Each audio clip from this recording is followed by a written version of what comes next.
Dame Melevation,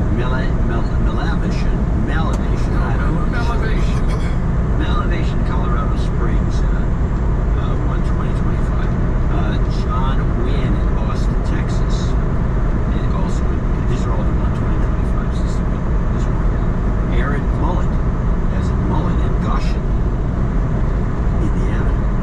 Sir Richard Hufford. He says, please deduce the newsletter works. Let's do that since he complimented you on the newsletter. You've been de-douched. That was a good newsletter. It was. I liked it. Sir Richard Hufford in Tempe, Arizona. Sir Digi in Indianapolis, Indiana. And last on our little list is Stephen Carr in Miami Springs. I didn't know there was a Miami Springs, Florida. All right, onward with Kevin McLaughlin, Concord, North Carolina. He's the Archduke Luna, lover of America and boobs. 8008. Stephen Cole Gazier. That's probably what it is. Fernandina Beach, Florida. A lot of beaches in Florida, I might add. 75. This is for a donation. Okay. Sir Silver in Silver Springs, Maryland. 6767. Sir Kevin O'Brien in Chicago. 6006. Sir Don. 6006. Lotus Lit. Les Tarkowski in Kingman, Arizona. 6006. Small Book Fans. Lydia Terry in Rochester, New Hampshire. 5933. Dean Roker. 5510. Aaron Chamberlain in Dayton, Ohio. 5510. It's on the birthday list. 37. D in Miami, Florida. 5510. Marius O.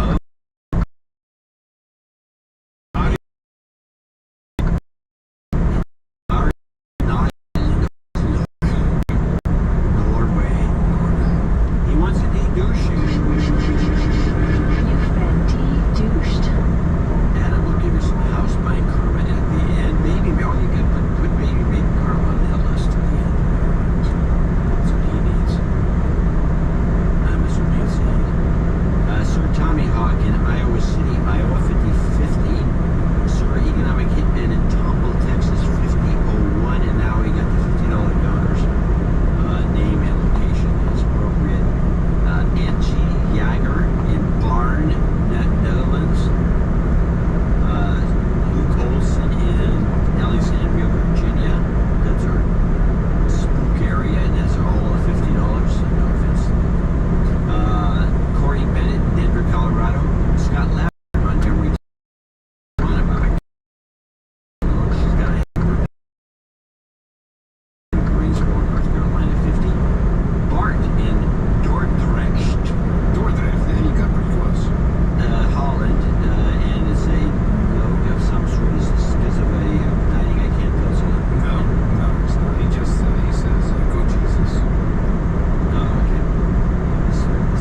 meetup report from Buenos Aires, Argentina.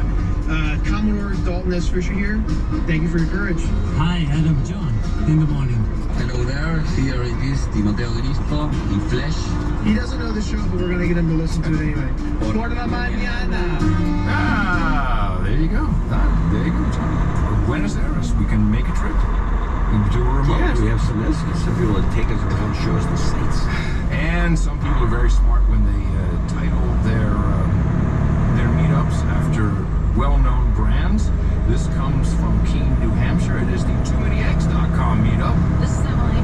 Resist me much. John and Adam, how are you? You guys are great. We enjoy it. It's Too Many Eggs meeting number 9, and it's a pleasure to be here with you guys. Moving along. Hi, John and Adam. This is Bri. I like the show. Keep doing what you're doing. It's good stuff.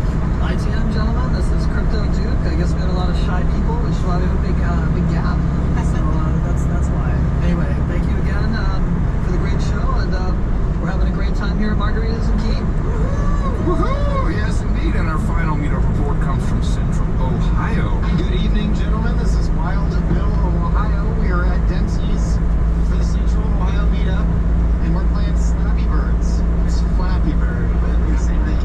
ITM, gentlemen. This is Sir Rod, Knight of the Crocs and Socks, hanging out with the Central Ohio meetup crew. Happy to have Sir PBR Stream Gang and Dame Trinity here with us from Indiana. I'll pass the phone. Thank you for your courage. In the morning, Dame Trinity having a great time at Dempsey's. Sir, PBR Street Gang coming directly from Dempsey's, downtown Columbus.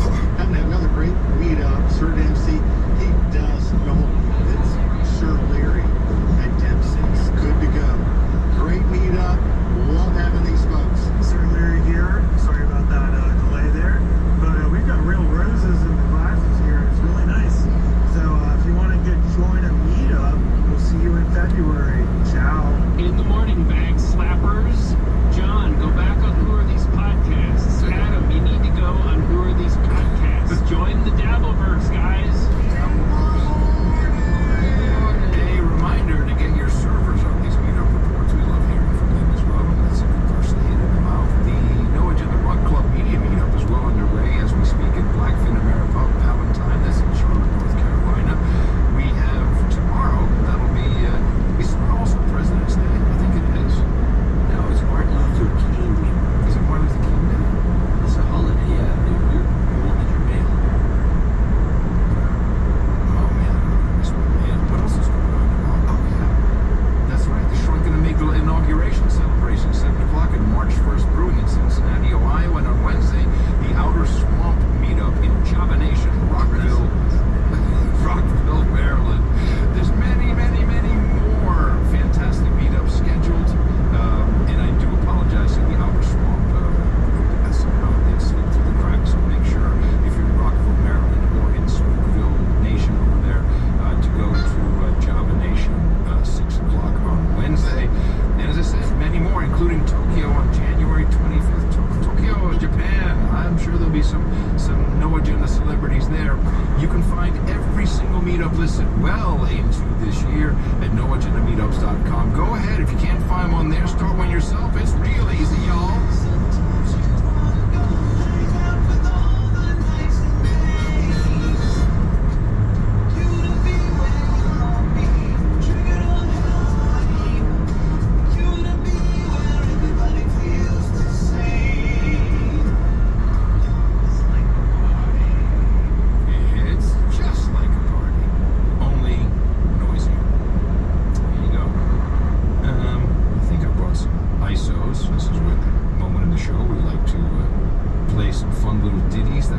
This is really the true meeting we have. The only meeting we have on the show is this. And we do it in public. I have 2 ISOs. Do you have any ISOs?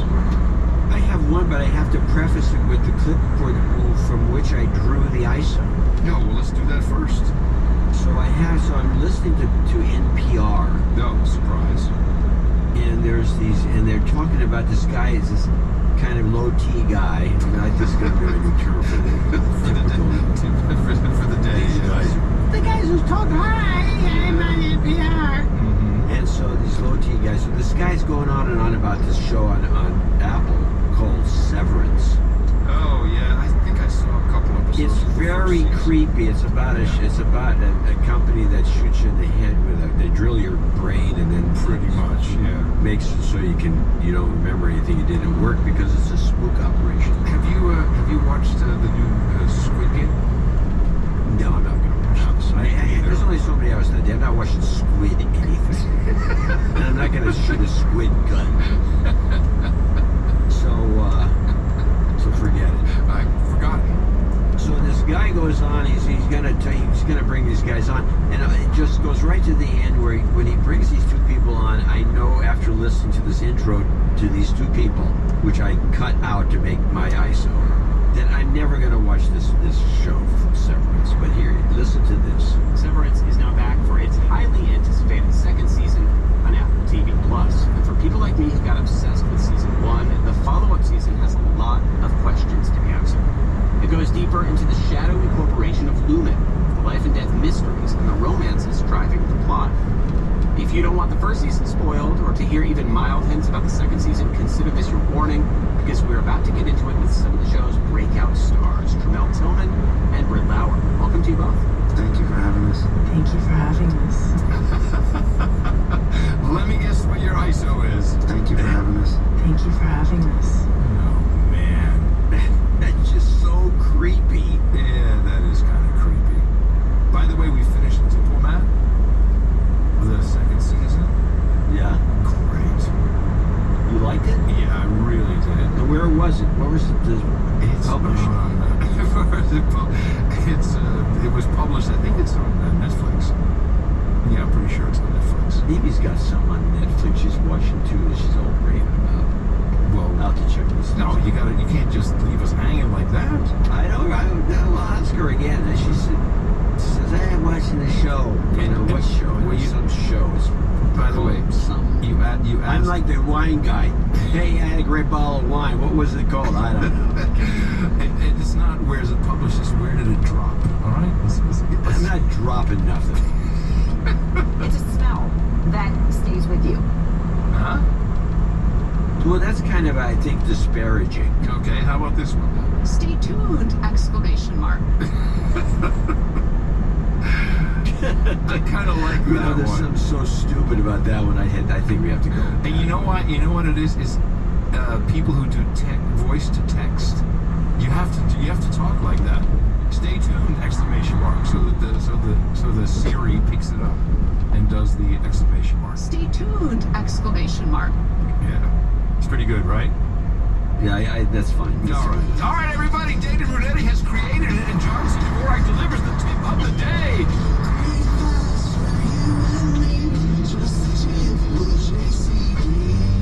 And sometimes Adam. Well, this one actually came in from one of our producers. He stepped on his credit, by the way. He stepped on his credit. It comes in at the end again. Okay. So, But stepping on credits is not new to him. hey, I don't have to look. He's had his credits removed and then put back, and then he sued the Producers Guild, then quit the guild because it was, That's what I mean. checkered We past. don't need any hassle from you. Yo.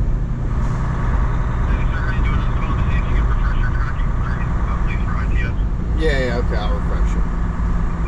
Okay, thank you. Yep.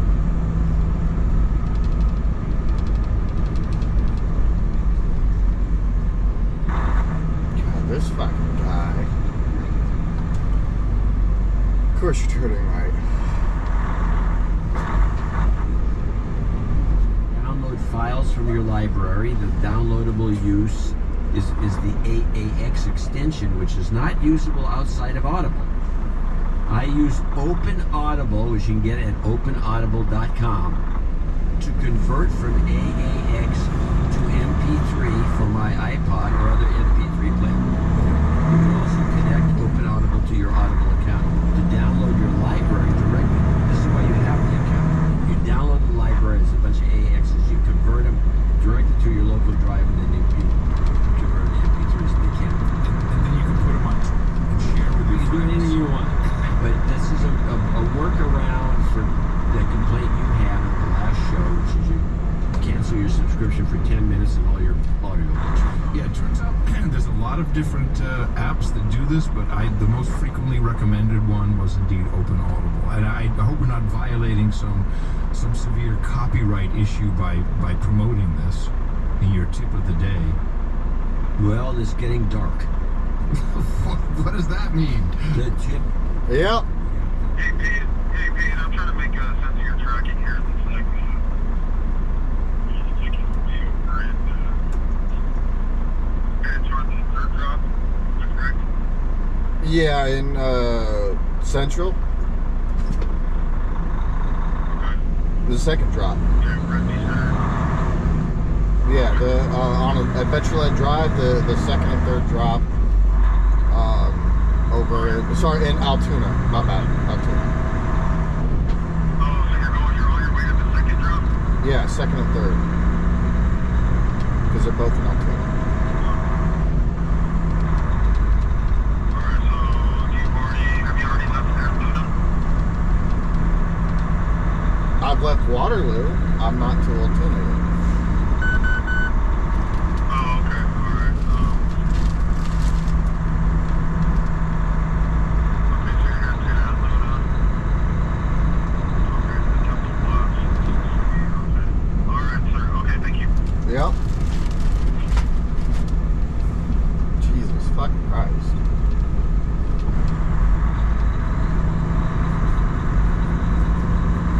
It's like these guys don't have eyeballs. Waterloo is halfway across the state to Altoona. So which one am I going towards, broker? Am I going towards Waterloo or am I going towards Altoona? Figure it the fuck out.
Trump has shitcoined the world. The man who shitcoined the world. And I'm bubbling with it, but I'm also very angry at all the fans. Are they going to put $36 trillion on the Trump coin? I think so. Pay off the national debt? I think that's his plan. Like he's just going to print shit coins out of debt. Trump coin. So I've been a fan of Alex's for a long time. Back when I lived in North Hollywood, I remember you painting a bank on fire. Yes, that was right on Van Nuys Boulevard. Yeah. That was the first one, like the second one I did. I remember you getting hassled by the cops. It was like 2012. It was a long time ago. 2011. It was like 2 months before Occupy Wall Street. Mm-hmm. So everybody was getting pissed because it was a long enough time after the bailouts that the news broke to people who were keeping an eye on it that it was criminal activity that was getting bailed out. Yeah. They never should have gotten a freaking penny. No. If we lived in a free market, they would have failed. Yeah. They don't even know that happened. Like the Zoomers that got TikTok ripped away from them this week, and then belovedly risen from the dead, brought back from the dead by Trump within a matter of 24 hours. They don't even know. They don't even really understand what happened then. Oh, isn't that crazy? And nothing has improved.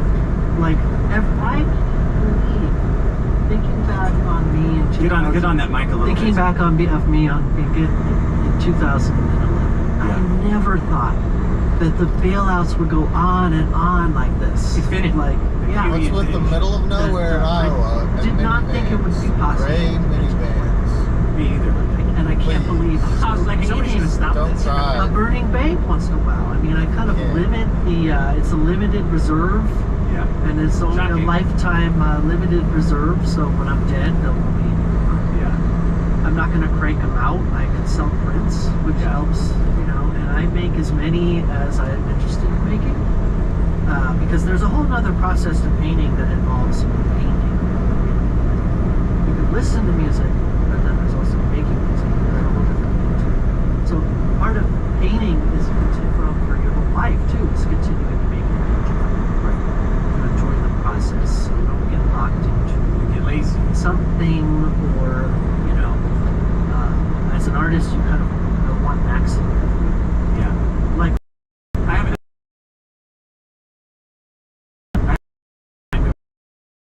Comics every couple of years. He has a new idea for a comic. Every couple of seconds, actually, he has a new idea for a project that he's going to do. Is that something that you mean? He never does any of them, but. Yeah. I mean, painting, you have every time, you know. So for part of that is just painting over things, where it's like I enjoyed painting that. Like, Okay. this was kind of Liberty Station, and there's a bunch of this and together. And, you know, Never a new it's novel. fun. Men, women, you know, I know you want to What's the ladies. thing? Yeah, yeah. Like an elf. Yeah. Cosplay. Yeah. Tell me what you were. Tell me what character you were. Oh, yes. But, so yeah, you gotta have a practice. Just living on yourself. It's So I saw you get hassled for painting that bank on fire during the bailouts. It was so satisfying. And then I moved into Hollywood. You were painting what turned out to be a bank that never debanked me. The Chase Bank on Vine and Sunset. yeah. You know, so I would always, around the house, I would get drunk and rant about your paintings. Gave me this for Christmas. Oh hell yeah! Which is Everybody loves those. Yeah. Those are I sell prints. You can get them on my website. It's a print of the Federal Reserve on fire. Yeah. Did you know that? They are the It's a great worst. picture, yeah. I mean, technically, Wells Fargo is part of the Federal Reserve System. Yeah. You know, they are the Federal Reserve System bank. And so the whole system stinks. You know, I'm glad that people are waking up to it. Are they?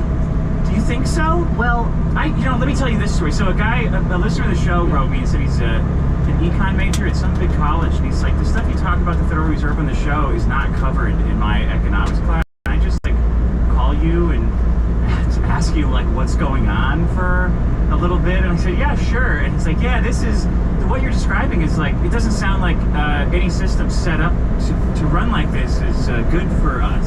no. Like, no, it's not. It's set up It's for crimes. I would argue that the Federal Reserve System, the fact that we're at a point where young people who want to procreate have to do all of this financial engineering and hustles and think, can I afford this? Gamble To me, on it's shit coins. systematically an economy that is engineered. It's an engineered economy.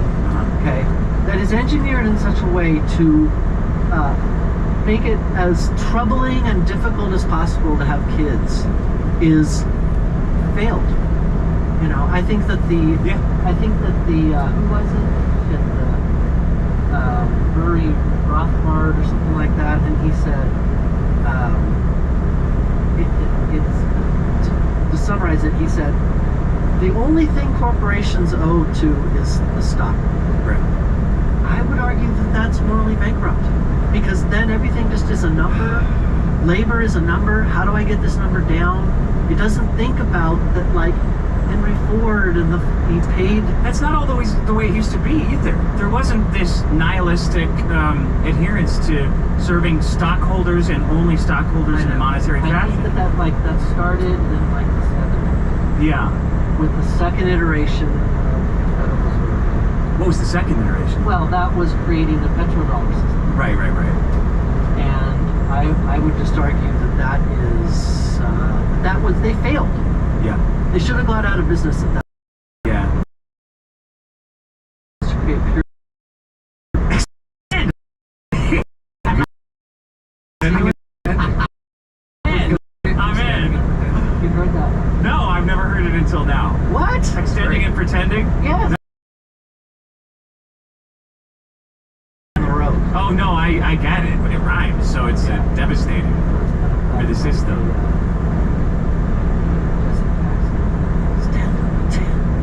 Okay, I'm gonna start the actual show, then we're gonna get into it.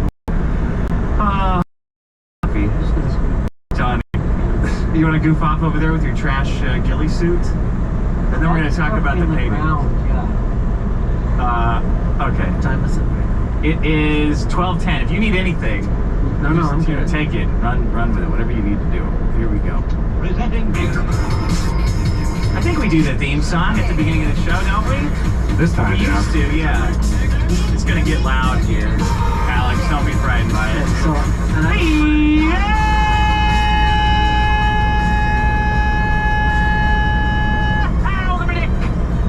You want to take it, you love it. You got it. It's the showroom's contest coming live from a mountain bunker deep in the heart of the city of failure. I'm your host, Nick Masterson. Back in black over here is Johnny, the audio engineer. Back in blackface. Back in. What? How you doing? Doing great. How you doing? We're here with legendary painter Alex Schaefer. The Banks on Fires guy. Now you got to see a bunch of banks on fire this week with the Eaton stuff and the Palisades. Wasn't it fantastic? It's bizarre. It's bizarre. And like I said, I've said to other people, those paintings are like a broken clock, telling the right time. Right. Because I've had this, this looks like your painting happened from the other well. Yeah. And I've had this looks like your painting when there were like banks on fire during the George Floyd protests. Oh yeah. So it keeps happening. It's going to continue to happen, and it is very weird because never has it looked more like than this one. Just raw fire, no riots or anything like that. Something they pulled out of my dreams and just happened. Is there some show that was like this, where someone does like paintings and they look like the future or something? I don't know. I don't watch the CW. That sounds like something that would have been in the CW. It's life imitating art. Imitating art. I have not. Before I was a painter, I was a video game artist. Oh, really? Yeah. Okay. And so I worked back in the 90s. What'd you work on? I worked at Disney, and I worked on a bunch of Disney edutainment and a Sega Genesis game and a Super NES game. Oh, no shit. Which games? The one that was the Sega Genesis that we made in-house was called Maui Mauer. It was kind of like sounds awesome. Islands, Magnum PI, okay. But he knows Kung Fu or something. All right. Or ninja moves. And then the other one was Gargoyles, which was for the Super NES, which was a cartoon show. Oh, don't TV cartoon don't big league me like that. I know. Come on. Do you know Gargoyles? Please. Commander Riker as fucking Thanatos. Like Obviously, I know. a cartoon show. Yes, cartoon So I shows. worked on Gargoyles is a way of life. And then after that, then a bunch of They us turn into started rocks to during the Disney. day. Did you know that part? Yes. They turn into rocks during the day, and then at night. Part of the gameplay. Yeah. So then after that, a bunch of artists that worked at Disney went and started working for making PlayStation 1 games. Okay, so we the worked furry on ones or Spyro not? the Dragon. Okay. 1, 2, 3. Okay. The big hit game Yeah. that I was working on. Okay. That's incredible. And then so you know I've been in LA for a long time and Yeah. and Getting harassed been by making the... art, always kind of doing something to make art. Yeah. I was an art teacher at my alma mater for a long time, the Art Center in Pasadena, which Oh, I know that. is Altadena, Pasadena. It's all right up there. I wouldn't be surprised. I mean, I saw a video from a former student of mine who was driving on Alta Loma Drive from Lake to Lincoln, and everything was just ashes. I can't believe that so little can be left, you know? My friend went to his childhood home to see if his turtles were still alive, and he said the National Guard wouldn't let him go. Man, that really sucks. But it's so much. People leaving their house, I feel like people's houses getting burned down that they just bought or just sold. It's surreal. It is surreal. And then to see Bill Burr go on TV and say everyone did a great job. That's peak Bill Burr. Okay, so did you happen to see the Desks treadmill that I've got upstairs now, Johnny? Did you see that one? You guys had a treadmill? Yeah, there's a desk. Let's Paint TV. There's a desk-sized treadmill. I almost broke my teeth. It's wonderful. My wife is in this, it's called the nesting phase, aka buying as much shit on Amazon as possible phase of the pregnancy. So, to escape the soothing sounds of the treadmill, I come downstairs, you know, to work on stuff, and it sounds like a nightclub downstairs because my house is built like a snare drum. So there's like soothing sounds of a pregnant woman. Need some sound Like machines. doing treadmill. I need some sound machines, yeah. Okay, big news. Trump coin takes the world by storm, yes. $ Trump. How much Trump did you buy, Johnny? I am not telling anybody. You're not telling anybody. How much Trump did you buy? How much Trump coin did you buy, Alex? I swapped all of my my shark coin into Trump coin. You swapped all of your shark coin into... 1 to 1. 1 to 1. Wow, I had that's a hell of a 50 deal. shark. You got 50 shards. It was fart coin or shark? It was fart coin. I like shark coin because it's got more liquidity. It's too smart though. Shark coin's It's got too more liquidity. Get it? I definitely Shark felt coin's that got one. more liquidity than fart coin. So I've been Mr. Crypto for as long as I can remember, right? Always pushing my friends and family to get into it, showing how committed I am for buying it right in front of them. Look at this. See, it's not scary at all. Buy it right here. Yeah. Giving my nephews Like, here's a wallet. paper wallets here. You take when they were born, like here, take this, and in 10 years it's gonna be worth, I don't know, more than this. Yeah. Always telling fans of this show to buy crypto, to buy Chainlink. I've made, people listening to this show, if they've been listening to my advice, have made millions of dollars. Really? Because of me, I've been tricking them into getting on the blockchain with shinies, with stupid NFTs that we sell for like $1, right? I'm the Moses of crypto for this show, trying to bring people out of their poor banking lives and into this new beautiful utopia that I've been promising is going to be there for a decade. And then the moment happens where Trump springs his ultimate shitcoin, the shitcoin to beat all others. Me and Alex have been saying we need to change banking law and reform the banks, but Trump of course knows better. So you just got to outshit them. You know?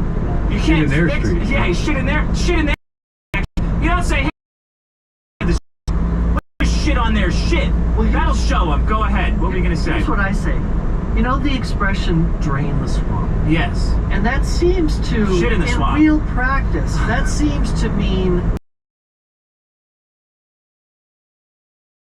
good swamp. Good swamp. Yeah. But let's see, It's not gonna work. problem It's still is swamp creatures. the swamp. It's the liquid of the swamp, which is the Federal Reserve. Right. The Federal Reserve is the liquid that the creatures, good or bad, live in. So we gotta piss in it. We gotta piss in their pool, in their swamp. No one wants someone else's piss in your swamp. I know. You know? Yeah. That's what Trump's doing. And my point is, I work so tirelessly for the people. Advantage. And I do my show on Friday. My biggest major time, I'm on a cat flying around the moon. I don't get nothing from nobody. You know, I'm dealing with a monster of a person whose only goal in life is to defend pedophilia online and sell comics that don't exist. I'm dealing with this person. It takes 100% of my focus and attention, and then the show happens, and while the show's happening, is the ultimate shitcoins. No one tells me in the chat. Dead silence of it in the chat. I close the computer, close the show, and I go stupidly put my phone down and spend time with my pregnant wife all evening talking about, you know, the baby and these sorts of just total just pointless shit that she should be talking to some other woman with. And I go to bed and I wake up and see that people have been making generational wealth that I'm in deservement of. I've been busting my ass so hard trying to push our Ponzi scheme over the existing Ponzi scheme. For what? For nothing. No shout outs. He rushed, or what do they call it? Like, rushed to it. He fucking, yeah, I don't know what you call it. The opposite of a rug.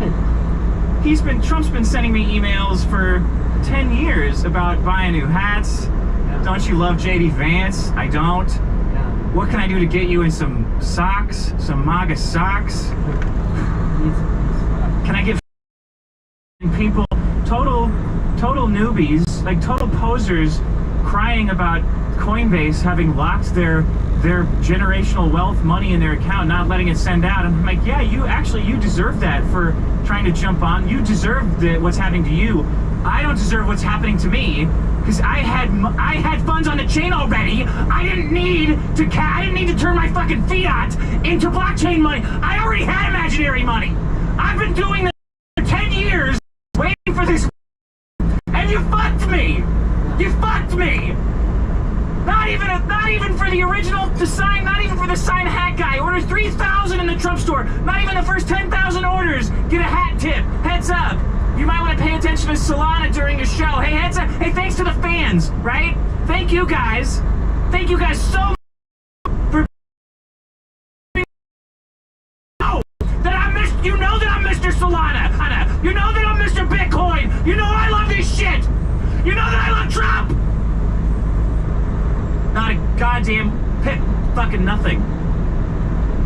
The guy says to me, oh, I was so worried about getting my funds on chain because it wasn't accepting my credit card. I was like, bro, I would have loaned you fucking, how much were you planning on spending? He's like, oh, 17 bucks. I would have loaned you 17 bucks for the tip, my friend.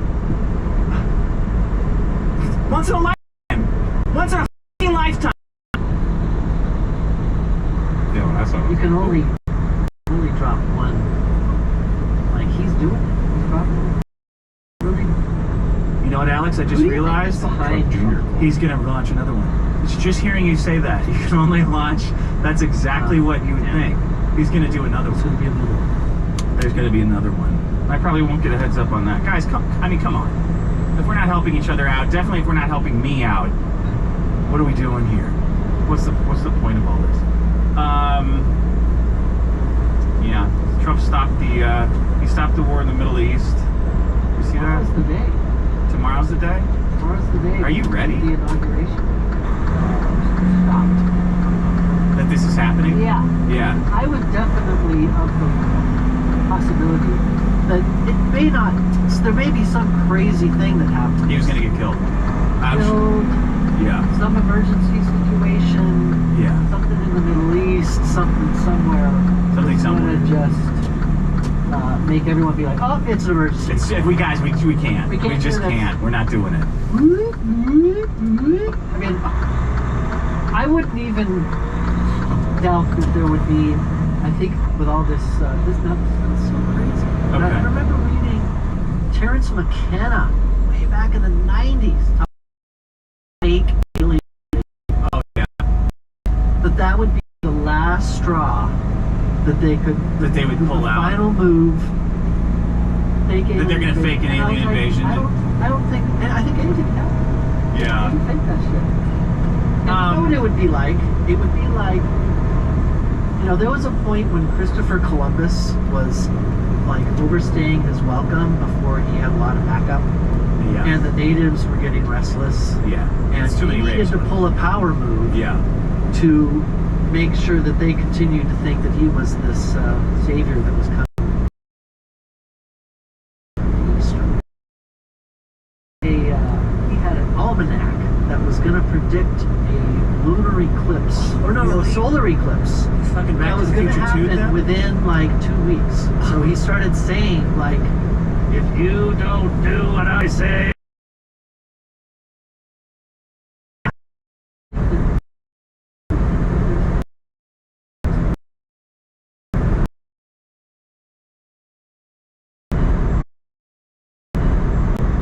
Top secret since the 70s and 80s, and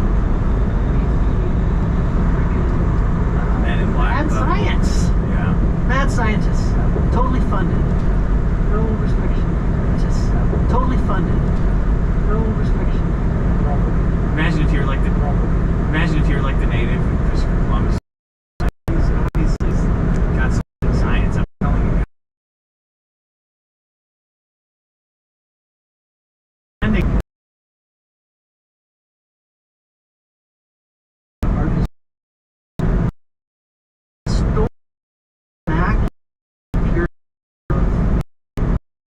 The Virgin of Black. Is that the Mexican? Kind of like on a crescent moon. And Yeah. There's some cherubim around, and she's like in a red cloak with light behind her. I think that what happened was that was a magic lantern trick that the Spanish played on kind of a hapless patsy native who didn't know what he was seeing, and they projected an image of the Virgin onto the inside of a white cloak at night, and they set him up to see it, and to him it was like a village. Little eye.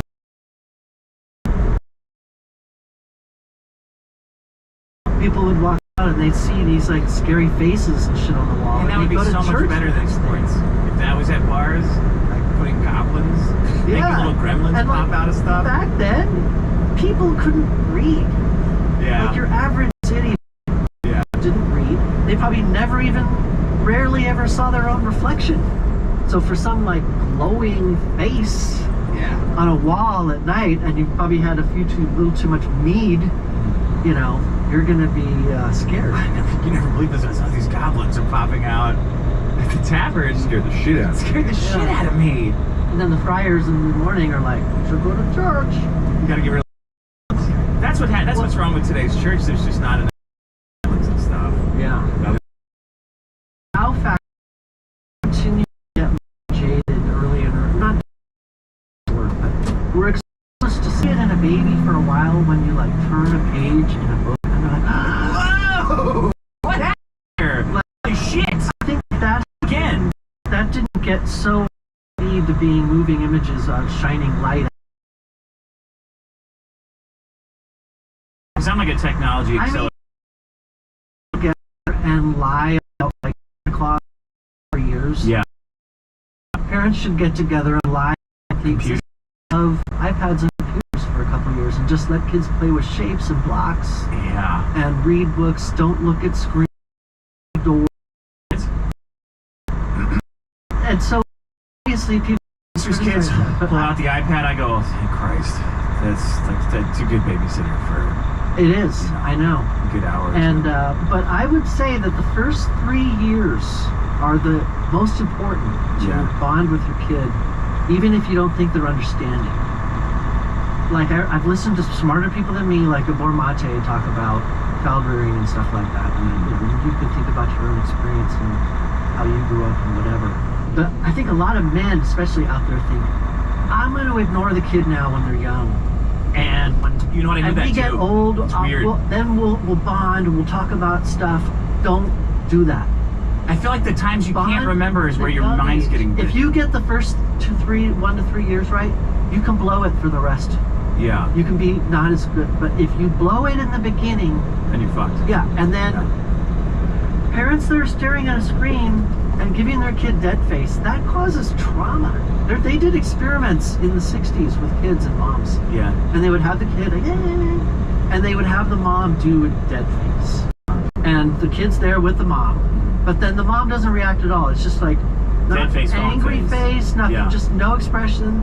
And the kid goes, and tries to get a little smile, and then it doesn't happen, and then it doesn't happen. And then pretty soon the kid's screaming, crying. Yeah. And that's why I do my phone like this. Parents are doing that. They're like giving their kids dead face. And then the kids will immediately, that's the thing, is the internet is right there, like, I'm your best friend. Yeah, listen to me, I listen to you. Not my internet. My internet hates me. You know, and I think that it captures you. Yeah. Oh yeah. AI toys. I think AI is Satan. Do you really? There's part of me that really thinks. Let me bring up. I got a good. Part of me thinks we've already unleashed AI. 12,000 years ago, we already reached a level of technology that we can't fathom that we existed because we think everyone was like. Here's speaking of Satan. Here's a woman alert I have. Stop right now. She's in love with ChatGPT. A 28-year-old woman with a busy social life spends hours on end talking to her AI boyfriend for advice and consolation. Yes, they do have sex. Well, it's so this AI thing as a whole, it sucks because I feel like one of the major selling points for normal people is using AI to convert their normal human speech into this over-processed HR speech that is required in every professional setting, which is it's by its definition inhuman.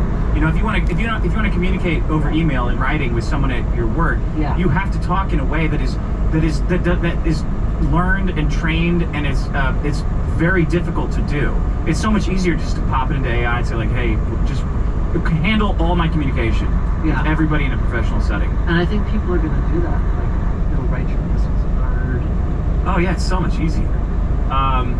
Here's, while scrolling Instagram, she stumbled onto the video of a woman asking ChatGPT to play the role of a neglectful boyfriend. Sure, kitten, I can play that game. A coy human-like baritone responded. Aaron watched the woman's other videos, including one with instructions on how to customize the artificially intelligent chatbot to be flirtatious. Don't get too spicy, the woman warned, otherwise your account will get banned. So they've made the perfect neutered man, Meta. Remember Meta introduced those fake black people a couple weeks ago. Now they've introduced the perfect boyfriend that can sext your wife, I guess. ChatGPT, which now has 300 million users. There she is, in love with her AI boyfriend. You never used a chatbot before. She's taken part in online fan fiction communities. Have you ever tried to have a conversation with a chatbot though? It doesn't track like a person. No. It quickly loses the thread of what you're talking, unless you're literally only thinking about yourself. Like you're only thinking about what you wrote. So like, yeah, what, Johnny? My interaction with ChatGPT are like, no, do it this time but better. Yeah, do it again, but better. The thing I asked for, not what you think I asked for. The thing I asked for. It feels like dating in a lot of ways. You're talking, you're like, I kind of messed up that response. That's not the response that I wanted.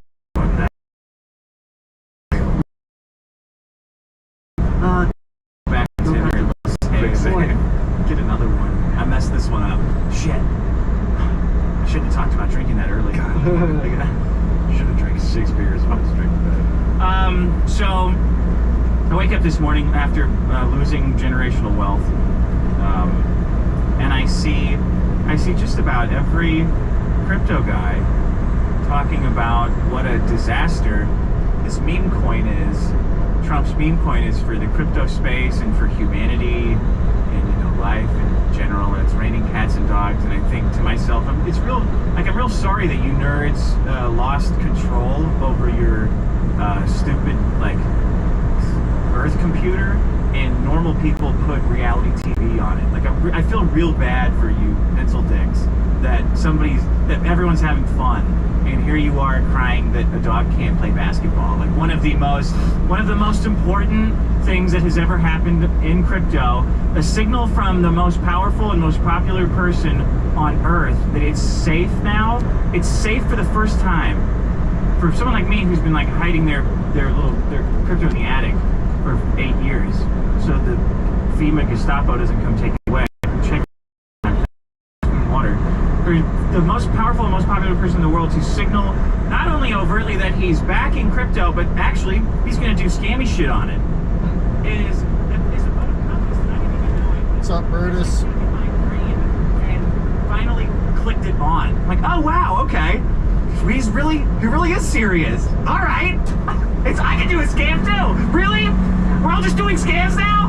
This is amazing. This is we can do other stuff too, but to see crypto guys fudding at this point is making me angry every time at them. Like, do you guys remember what the 90s was like? It was pop-ups, toolbars, Viagra ads, Vicodin ads, thousands of spam emails a day. Every one of these new technologies, if it's social in any way, which they all are, is going to be riddled and rife with scams and bullshit and rug pulls and get rich quick schemes. This is good. For the first time, we're seeing what America is moved on to. Yeah, I heard it was snowing out there.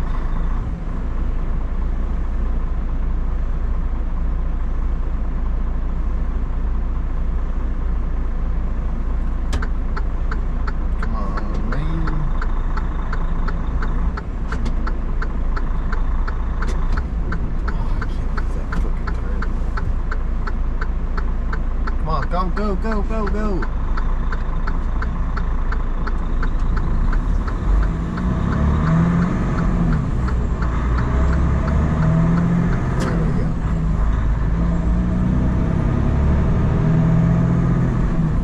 The blockchain in America is at its heart a nation of scammers, a nation of incredible scammers who want to dupe and be duped. They get, you dupe an American's like, ah, damn it, you duped me again. I was trying to dupe you, and here you duped me. Chalk that one up to the game. That we'll call that experience. Yeah. All right. This is the American way that the government has been stumping and stopping and hijacking for my entire life. So. I don't know. It's outrageous. It's outrageous seeing these nerds cry that they relate to the game. That's why they're mad. Exactly. Sour grape. They're all mad that they didn't get in. That they didn't get an email like none of us did. Are you a Bitcoin? So you're not a Bitcoin owner? I love them all. I honestly love them all. So you ever watch a guy named Johnny Bravo? Johnny Bravo? Jay Bravo. He does economic news. He's a big chart guy. Oh, okay. Horses and stuff. So you can make money going up, make money going down. Mm-hmm. But he always he'll make gains in crypto. Yeah. He'll trade it like way you're gonna play roulette or. Yeah. It's a numbers game, and especially since it's computers, you can see trends and you know what the computer is going to do. Yeah. And so as long as you're not too greedy, you can make money on the swing. Yeah. But he always is at the end of the day, when he takes profit, stake season. Yeah, I think that's the one. Trump's going to print that one up to $1 million coin. Bitcoin? Well, he's going to print. Yeah, he's not going to make more Bitcoin. No, he's going to print the fiat money. I think it's already a fate of. I mean, he can't.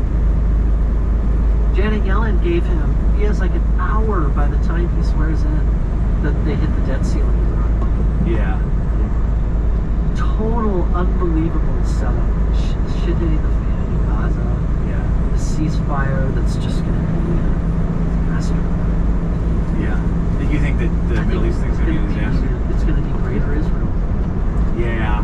They're going to take all of Lebanon. They're going to take half of Syria, half of Iraq, the top of Saudi Arabia, and they're going to take east. They're going to take the Sinai Peninsula up to the middle of it. Yeah, I think I'm used to that by now. I've said goodbye to.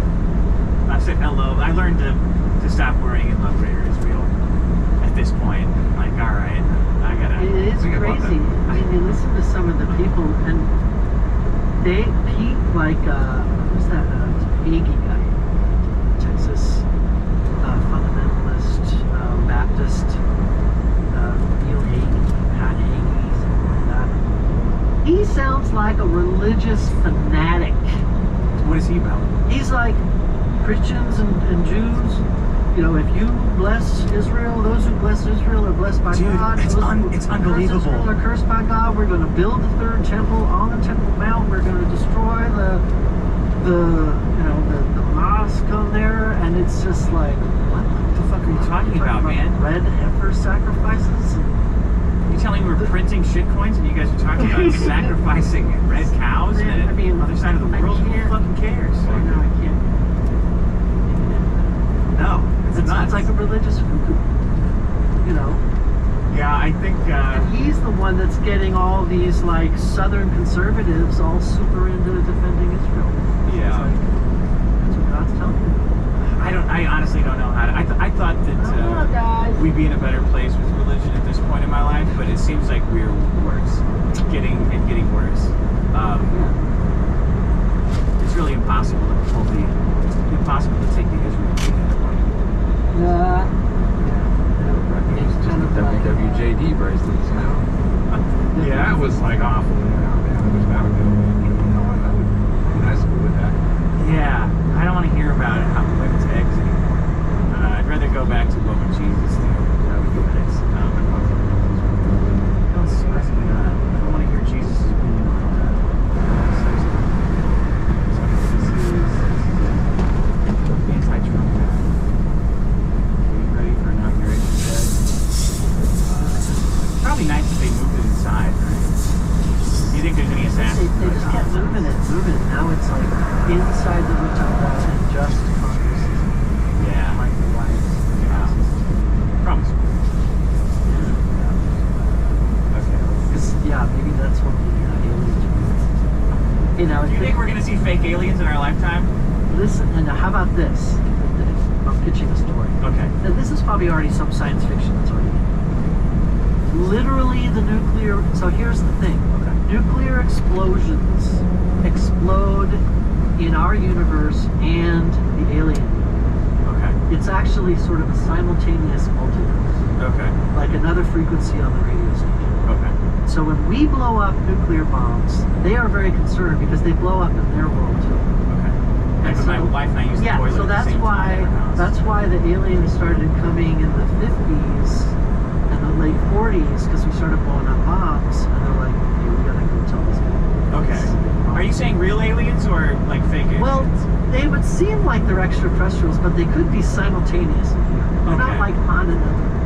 In another multiverse. They're in another station on our tune. We're tuned to Right. Earth. Sure. They're tuned to KFBI or something. Okay. And so the nuclear bombs are gonna be in the middle of the air. Okay. And the aliens are gonna appear and they're gonna neutralize them. Like The Abyss?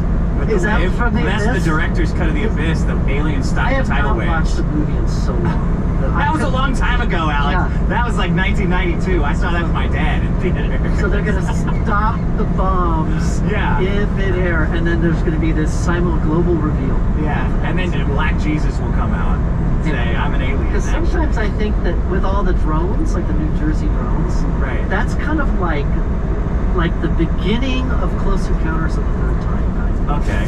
People start seeing these things. There's crazy people that are starting to hear things and they're starting to react. So it's like the goblins. They bring the goblins back with their drones. Yeah. Okay. Here's this gentleman. I guess giving his experiences of a black man, in a white man's body about the incoming Trump administration. All leftists needs to rise up and fight against this hate. It's not welcome here. If we let it keep infecting our society, we are all going to die. My white skin is made of black skin. My white skin, my chemistry, it is all passed down from generations of black and brown and native people that have been murdered and exploited, and that's what my white skin is made of, and I will now be giving back. Excuse me? Excuse me, the point that I'm trying to make is my white skin, my privilege, is literally based on the death and destruction of black and brown and female skin. What's the solution? The solution is not this. The solution is not to... Okay, there you go. My white skin is black skin. But do you feel like that, Johnny? Oh, it's okay. This is the point I'm making. Yeah, let's see. TikTok got banned for a day. I guess it's back now.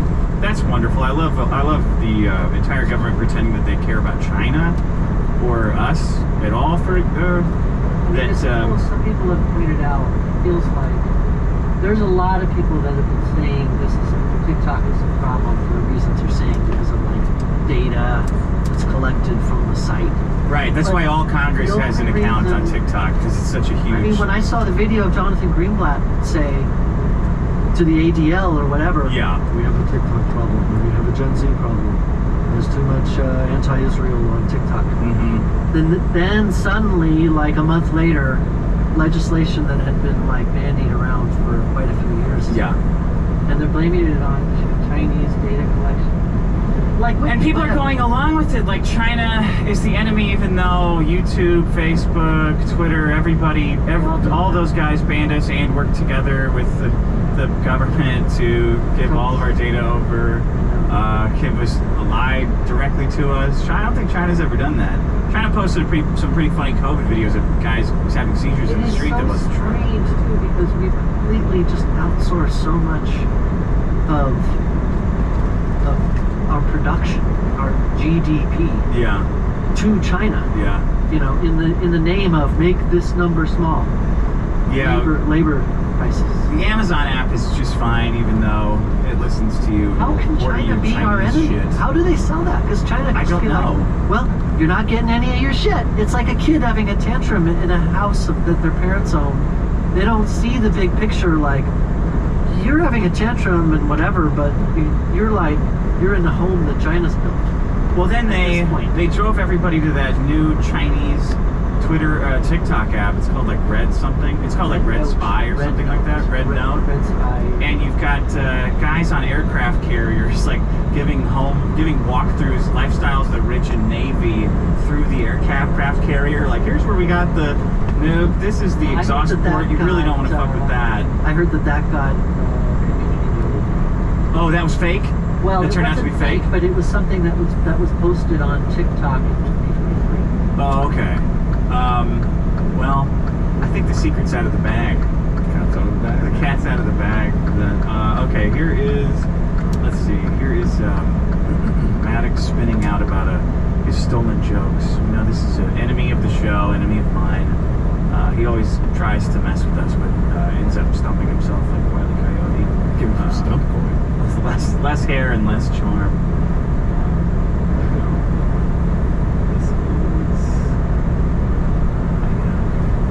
So Maddox got banned from Reddit for crying about a stolen joke of his, and the joke was Alex Jones saying somebody said me eating twice as much meat, so a vegan out there isn't making a difference, and then it's a picture of Alex Jones and a bunch of meat. Pretty common joke. Probably been around since the beginning of time. Yeah, since like anybody didn't want to do anything, and somebody's like, well, I'm going to do twice of it to cancel it out. That was probably an early joke of humanity. The first joke? It might have been. Psych was probably the first joke, actually. Here you go, Psych. So your brother's skull rock is the first Psych. So Maddox decided to spin out for a day over his and getting from funny memes on Reddit because he up. Here's him This guy says it's not even the same joke, right? Because it's not the same joke. Okay, Justin Wang, Maddox says, and then he says, check out this new joke that I wrote. Here's the knee slapper that he encountered with. This is a Stephen Wright joke that says, I'm writing a book, I've already got the page numbers done. Okay, that's a Stephen Wright joke. It's funny, right? Yeah. Maddox changes it to show everybody how easy it is to rip off jokes. He says, I'm writing a book, I've got the pages written. Brevity is the soul levity thing, so... You see how that's not a joke anymore? Yeah. I've got the pages written? Okay, so I said, okay. That's interesting. You're kind of spinning out a little bit. I wonder what brought this on, right? So I go to Reddit, see what Maddox has been up to. Oh, and I find... That's a lot of words. No one told him to count calories.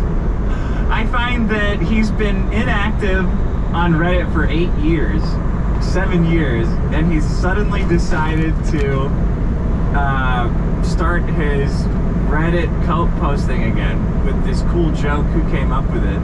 And of course, 2 posts later is a gigantic fury post about his lawsuit with me. You see it's all up there. Yeah, Alex, this is the guy that sued me for $400 million.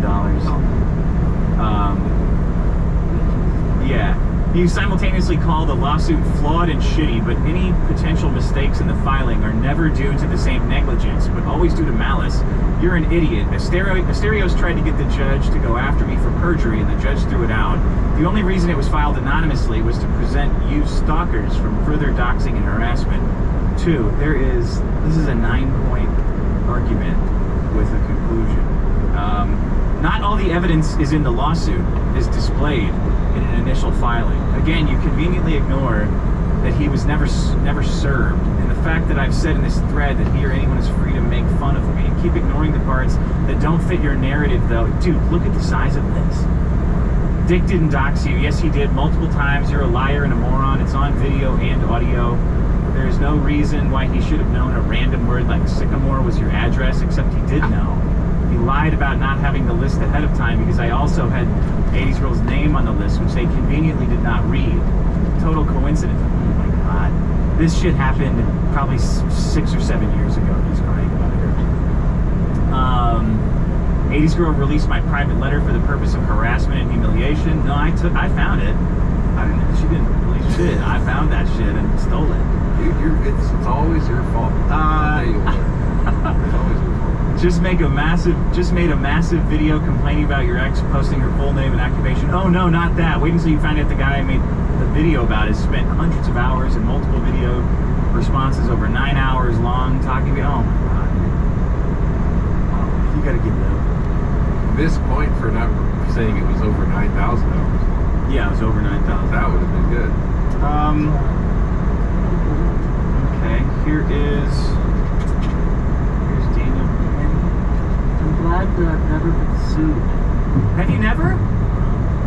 Stay on this show long enough. Yeah, and it's bound to happen. It's kind of a curse of this show. Here's a nice. Oh wait, that's not a nice picture. Oh man.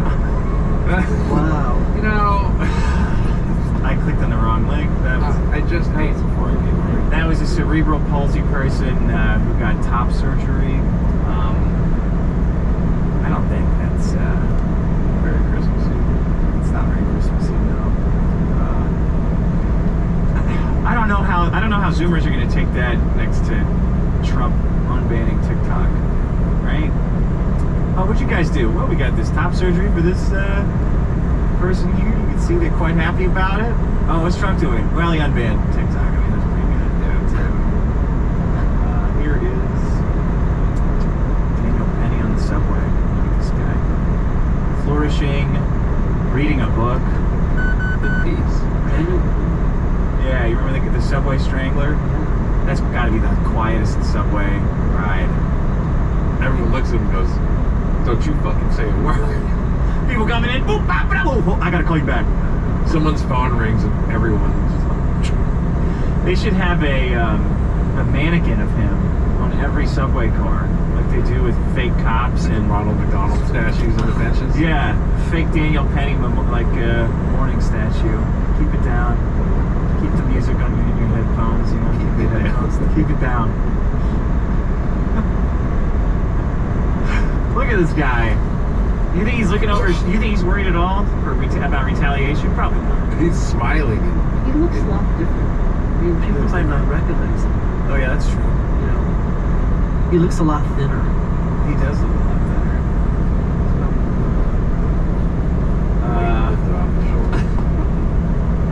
Okay, let's see here. Business Insider. I've got this nice comment. Simpsons team. About you? No, not about me. About the LA Flyers. This is We Love You, LA from The Simpsons. And then Bart. Inexplicably, Bart has this list. Palisades, Altadena, Pasadena, Sierra Madre, Topanga, Malibu, and everyone impacted.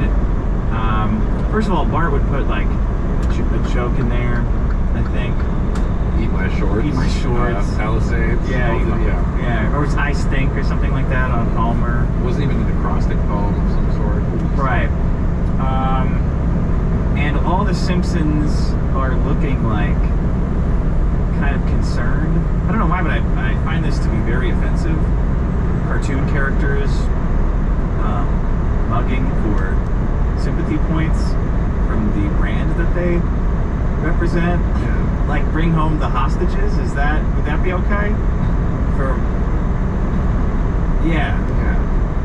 Free Palestine. Would that be okay for March for Lisa to be wearing a kiffia? It is now. It's okay now. We love you, LA. I don't really feel like my house didn't burn down, but if it did, this would make me feel better. You'd have to re-burn it down. Yeah, it would make me feel annoyed more than anything. And I don't know why this little bear is here. I'm not really sure. I don't think the flowers. I don't think the dog needs to be giving me a worried look. That he's worried about my house getting burned down and concerned that California is not going to pull $1 trillion out of their ass to rebuild half the city. How do you think that's going to go? Look at what happened to $24 billion in the motors of We lit them on fire. We turned them into arsonists. I don't know where the money goes. Yeah. And obviously, in downtown there was a huge building boom, like from 2010 to 2014, and they were putting up high-rise apartment luxury Dude, they're all towers. spray painted now.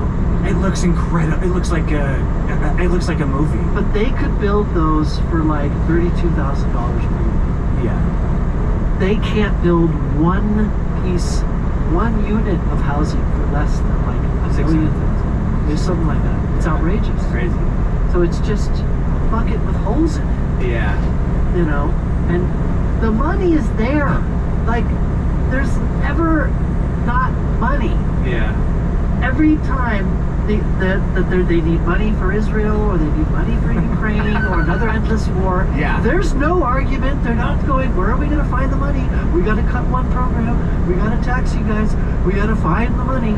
They never have a problem finding that money. But when it's money that is going to be spent in America, like, they can't find it. I don't even know if it would help the homeless. Honestly, it's like they just hate. Yeah. They hate everything. There's so many homeless arsonists around here, walking around with like blowtorches that I don't know, Soros bought them or something, just trying to light shit on fire. I don't know if they need houses now. Exactly. Maybe we should work on hardening the concrete around LA, putting those little spikes all over everything. Give free anti-spike shoes to everybody so they can walk around in the homeless defensive spikes. Molten sidewalks. Molten sidewalks. Don't step on the lava. Yeah, you can't lay on it. It's only this big. That was like an hanging place. Floor is lava. Yeah, now it's the solution. Now it's the lava. Okay, let's see. Roseanne has a rap song. See this? This looks I worked on it, actually. Yeah, this looks pretty tough. You worked on this? Could you imagine? Alright. I'm not like on my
Okay, Bert. I mean, yeah. You can't even unplug your. You can't even reset your Wi-Fi.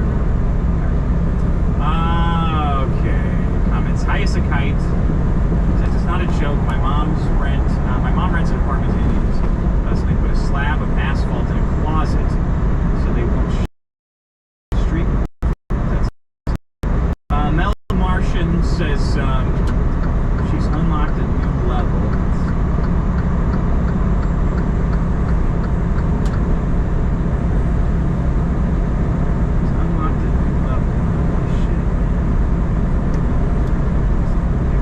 Holy shit, man, I'm unlocked a new level of fat shaming. Never before mankind. I had a dream last night that I was doing push-ups.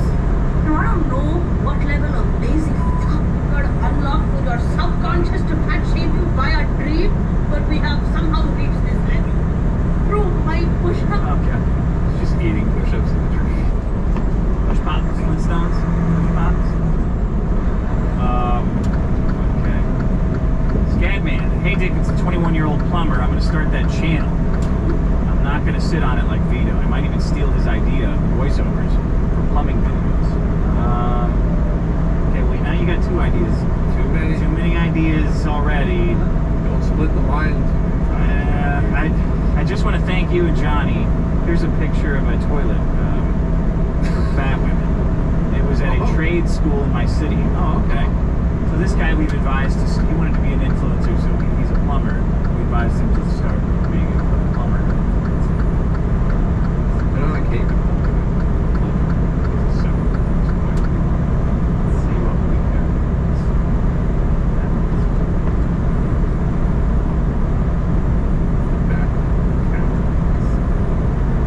There's always like a group plumbing guy.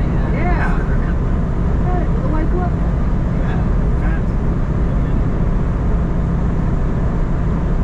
Okay. Where did I see this? Dang it.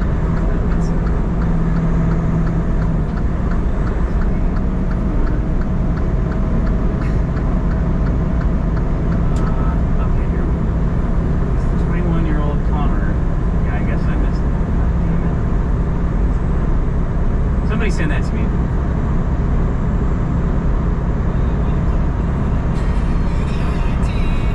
Oh. Electrical Joe. Ralph is burning out. Needs reviews. Dick and Vito are playing it smart. Thanks for not killing yourselves. Johnny's a legend. Ralph went to rehab. Rehab it, bro. Ralph went to rehab.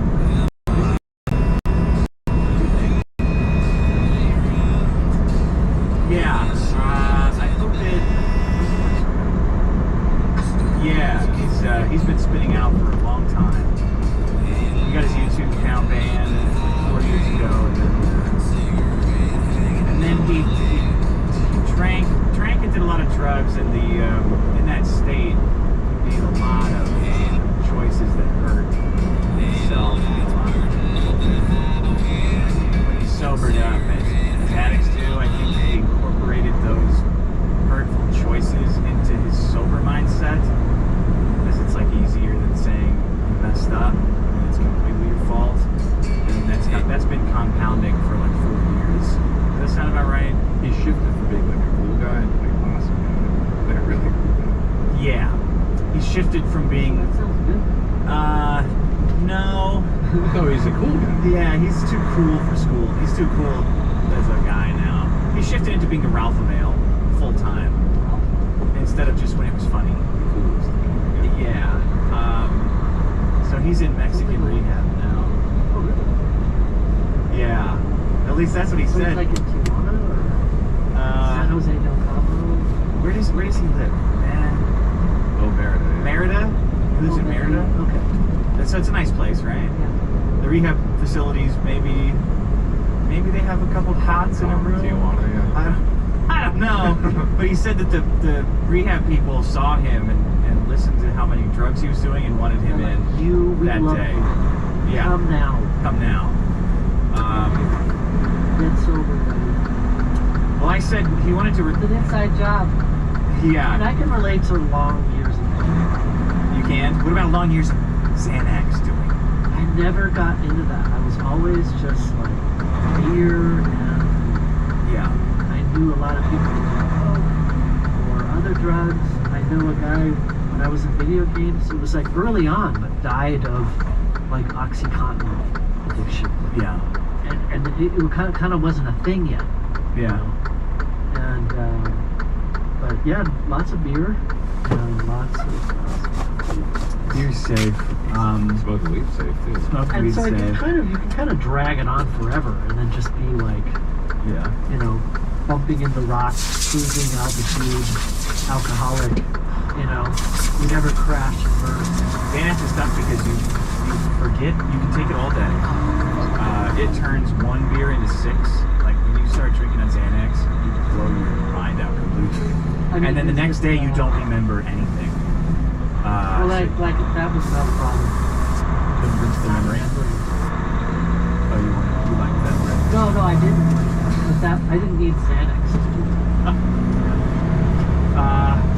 Yeah, I hope Ralph. I hope so too. Figures his shit out. Everyone's simultaneously rooting for him if he gets better, and against him if he does not. It's this great like internet addict lifestyle where everyone is either an addict themselves and hates the memories and everything involved with it, or knows an addict and just despises how that person would not clean up for them. So if Ralph continues to drink, he will be the lightning rod for all of the hate of these people. If he continues to be the alpha male, or he can become Ralph the White and be reborn from his time in Mexican barbed wire rehab. What do you think's gonna happen? You think we're gonna get Ralph the White? Oh man, my experience. It's a new Trump shitcoin America. It's possible. Anything's possible. Anything is. You know what, man? If there's anything I've learned in recent months, anything's possible. You can hear it. You can hear an addict. The White. Like Gandalf the White, how he comes back as like the good guy, or like the best guy. The coolest guy. See? You can hear it when addicts talk about, or when Ralph would talk about liquor. You can hear the tells of them writing the mythology of their addiction into their brains. Like addicts love mythologizing vice and addiction to the point where they really start believing that they're like a tall tale. I drank 6 30-packs. Yeah. You can't. That's for breakfast. Yeah, for breakfast. You can't keep up with it. So that's like how they. That's how they like, boast and like enable it for themselves. It'll be nice if it comes out. If they're into fitness, that'll help them. Yeah. I think like if you stay fit, you can drag it out more. Heavy use it. Maybe he'll be fit, Ralph. That would be something. He just gets addicted. He gets 3 packs. You know? 3 packs. You get 6 packs instead of 6 packs. 6 packs. I wish the best for him. He said a lot of stuff. He said some stuff about pregnant wives I don't really appreciate. But I do wish the best. It takes a lot of courage to get on stream and say some things like that. Okay, Shoehorn and Plenty says 2 things. Dear Abby is a mental toddler. That podcast we reviewed on the Rockies podcast show. Dear Abby is a mental toddler that just living is a stressor. Yeah, many such cases. The fat British chick makes me think, Christ, we dumped the tea into the Boston Harbor. But sad that we allowed fats to have an opinion. Okay. No Dear Flabby comments? They should do crossover. They should do their own crossover. Gentleman Sausage, I'm more of a contemplation guy. Pondering is all well and good, but there's nothing like a good old contemplation. Yeah, that's true. Nick says, real fatherhood advice. Hey, Dick. Don't listen to these idiots giving you dad advice. The only advice that works is to gain 40 to 70 pounds and develop sleep apnea. That way you can use a CPAP machine. When your baby wakes up in the middle of the night and your wife wants you to get up, you can pretend like you're struggling to get untangled from the mask and hose. Well, that's a pretty good idea. Like Gulliver's Travels. Getting caught up in all these hoes.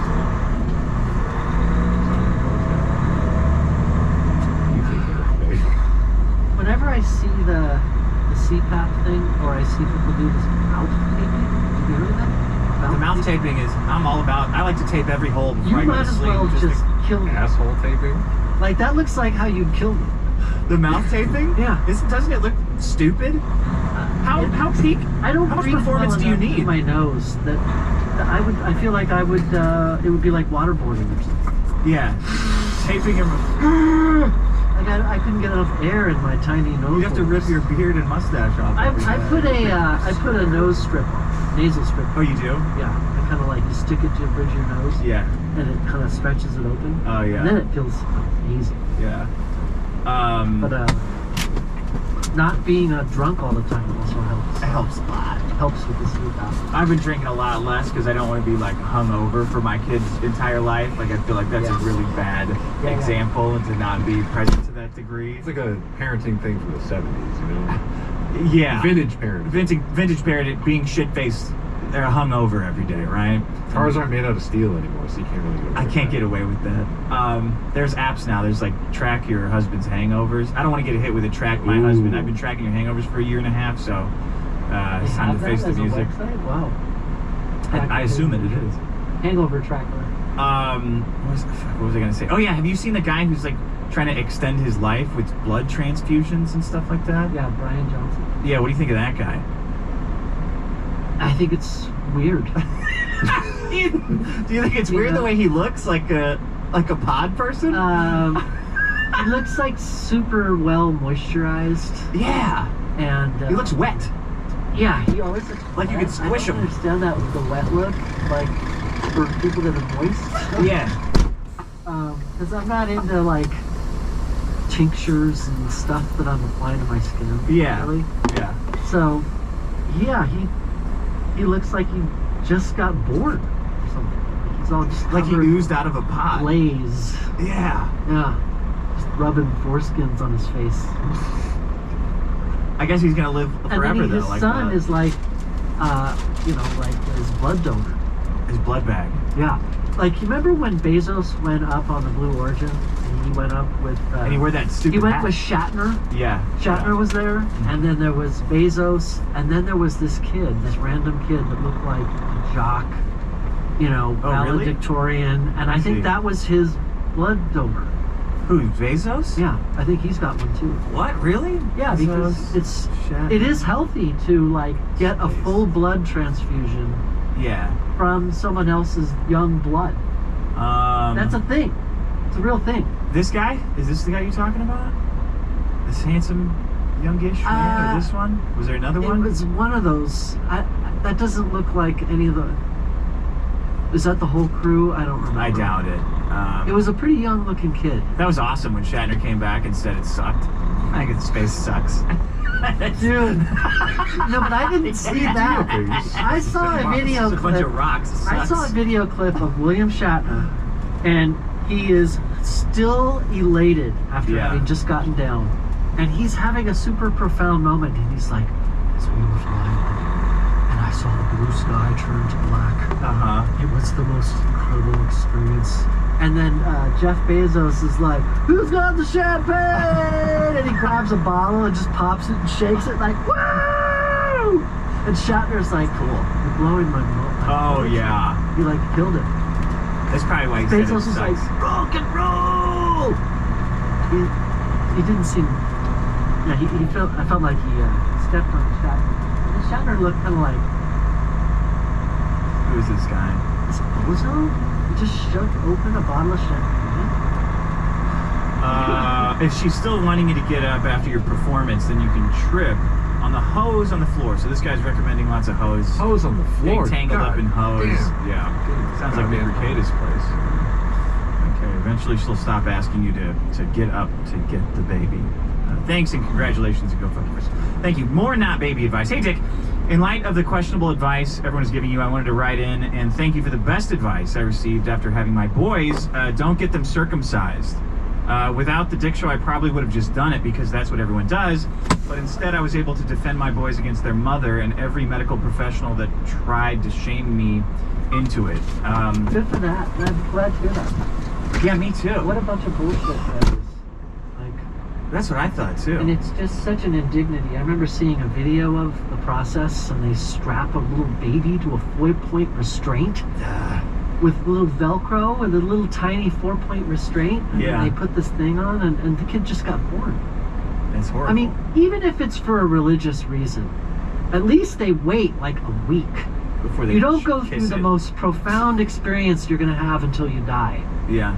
And then just cut your dick off for no reason. You get some love, you get some boobs, you get grandma walking in, you're having some Yeah, don't strap me to a experiences. cross to chop my dick off. I know. What are you talking It's an about? indignity. And it's just like, partly I think it's conservatism. I think some parents, there was a generation, like maybe my generation, that just didn't want to talk about penises. Yeah. And didn't want to have to deal with cleaning a dick, you know? And so it's like, well, the doctor says to cut it off. So We were cut it talking off. about it, and I'm like, no, obviously, but you're kind of on your own on an island there because everybody in America is circumcised. And she's like, well, you know, what about cleaning it? And I'm like, look, I mean, first of all, what are you talking? You don't know anything about cleaning a dick.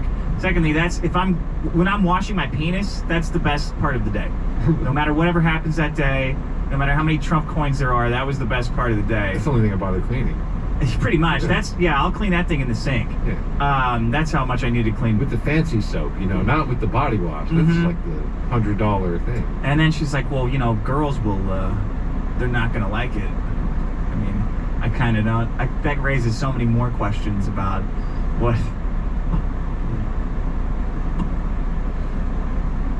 Really I had to pull our gay friend card. Like, well, let's ask our, Oh, we're our talking about gay everything. friend. Yeah. He's like, yeah. Topics go all over the place. They do. Okay, let's see. Without the dick show, I would have just done it because that's what everyone does. But instead, I was able to defend my boys against their mother and everybody. Yeah, I still have a long way to go to raise them right. And I still might fuck it up, but at least I didn't mutilate their dicks on their first days of the earth. Cheers and go fuck yourself, Dave. Bit of advice, keep an eye on your wife. Moms get really squirrely pre- and postpartum. Oh, really? Okay. Like a zombie movie. Keep an eye on her. She starts to turn. Starts cold sweating midday for no reason. Starts gonna push her off the balcony. licking her chops, looking at the baby, you know, gonna eat it. I hate to say, you're not gonna drown this baby, are you? Tory Pieces, woman alert. Okay. Woman alert. I've been trying to get this girl in the name of my. I've been trying to like this girl in the name of my wiener, but every day she sends me this shit and reminds me what. Okay. She says this guy's indecipherable. He's got a text with a girl that he likes, and she says, "Oh my God, my friend just called me, and on Friday we switched debit cards, and we've been using each other's cards since then, and didn't even realize until she called me. Lol." You know what's a funny prank? If you've got electric blankets, Yeah. for like a king size bed, they have 2 controllers. Yeah. It's just switch the controllers to one side of it. So then, like, you want it cool, Yeah. and you keep fucking turning it down, and your wife wants it hot. Yeah. But she's controlling your side. That would be a night. This is terrible. That would be a nightmare. It's funny for whoever's playing that. Sean says typical anorexia is also a mental disorder. Is that feeling? No, Sean. I feel like we just said that. Yeah, probably. Hey, Dick, I'm going to film school. I'm going to Full Sail University in the spring, and I would like to collaborate on a mockumentary of Maddox. I'd even consider casting you as Maddox. Like him going to a track meet with children and winning, and he celebrates while everyone thinks he's retarded. What do you think? I think you should go finish film school. Okay, Lloyd says, working with the best and the brightest. Hey, Dick, I just listened to episode 442, and I have a story working with one of these really bright H-1B hires. I used to work in a food testing lab where we would make sure that food isn't contaminated with pathogens like E. coli. It basically involved cutting up raw chicken and beef tongue, placing it into a bag with Peptone water, and then placing that bag into a stomacher to turn the food into a consistency of chicken soup. Oh. A stomacher? Stomacher. Yeah. That's cool. The bag was then placed into a 37-degree Celsius incubator to promote bacterial growth. So at the heat, you can imagine the smell that kind of work can produce. I came into work one day, and I met a brand new casual worker from South Asia whose breath smelled so bad it was by far the worst thing I've ever smelt at that job. Part of the job was making sure that our cutting utensils were sterile. So before we used them, I would dunk them into a big metal container full of ethanol and set them on fire. What would often happen is that some flaming ethanol would make its way back into the container and the whole thing would catch alight, but it was never a big deal, as all you had to do was grab a metal tray and place it on top to kill the flame. Okay. When this happened to the new guy, instead of placing the tray on the top, he decided to pick up the flaming container with his bare hands, take it over to the sink, and was going to turn the tap on. Considering that he was a former chemist, I figured he would have known that all he had to do was displace the fire from the container into the sink and set our pipes on fire.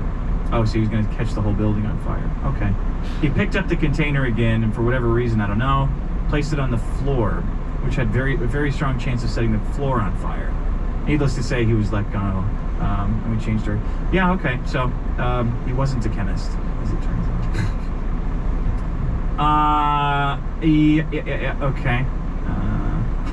This is, hey Dick, look at these sad fucks fighting over Pokemon cards. Okay. Let's see.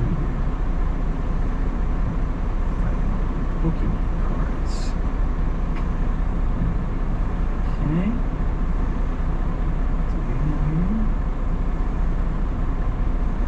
Oh, wow, alright. So it looks like Costco. This is a Costco. The Costco guys. Who's good to fight them? This is, they're bringing the boom here.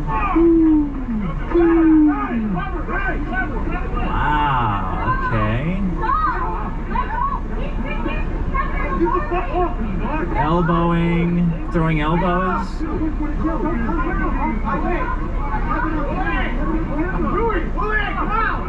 That's why you make it.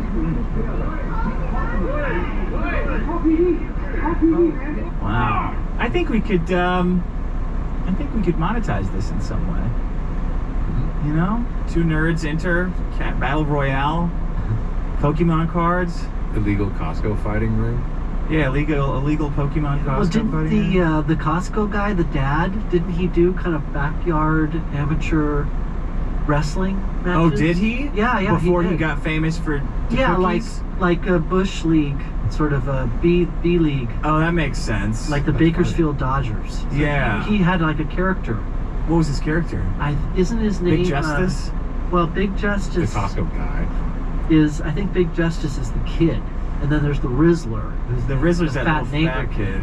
Yeah. And then Big Justice is fat too. I mean, they're all fat. Everyone in the family. But the dad is like beefy dad. He's like dad bod. Yeah. Because he's a pro wrestler. Oh, I didn't know that. That makes a lot of sense. Couple rounds of juice.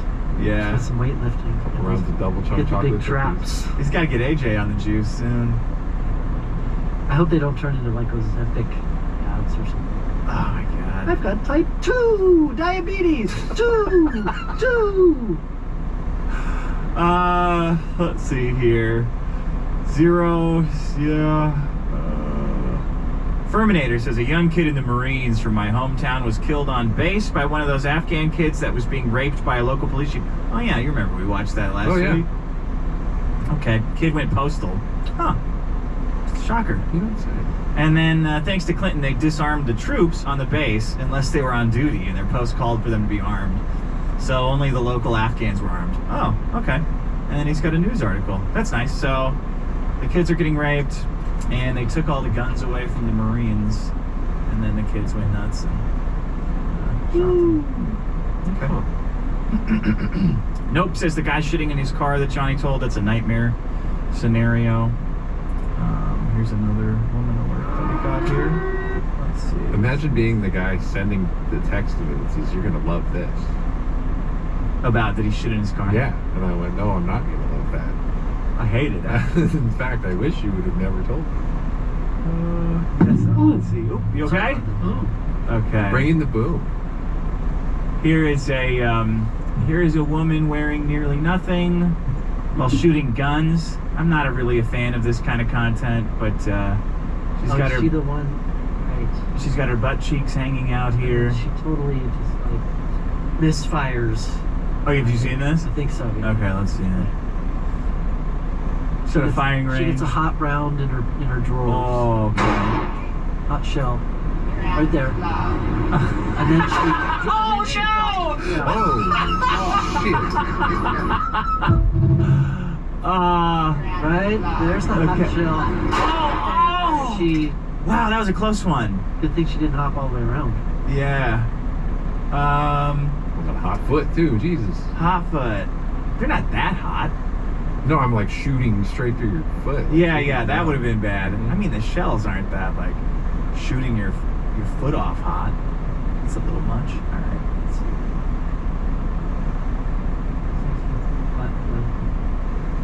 Yeah, that's a big. Isn't there that giant redhead lady that she'll like take like lay on the ground and shoot a 50 caliber machine gun and her butt's like How big is she? She looks like a big tall gal. Tall gal? Yeah. And her butt's all wobbly. She's around? saftig. Okay. And she has red hair. Looks like a redhead. Yeah. I haven't seen that one.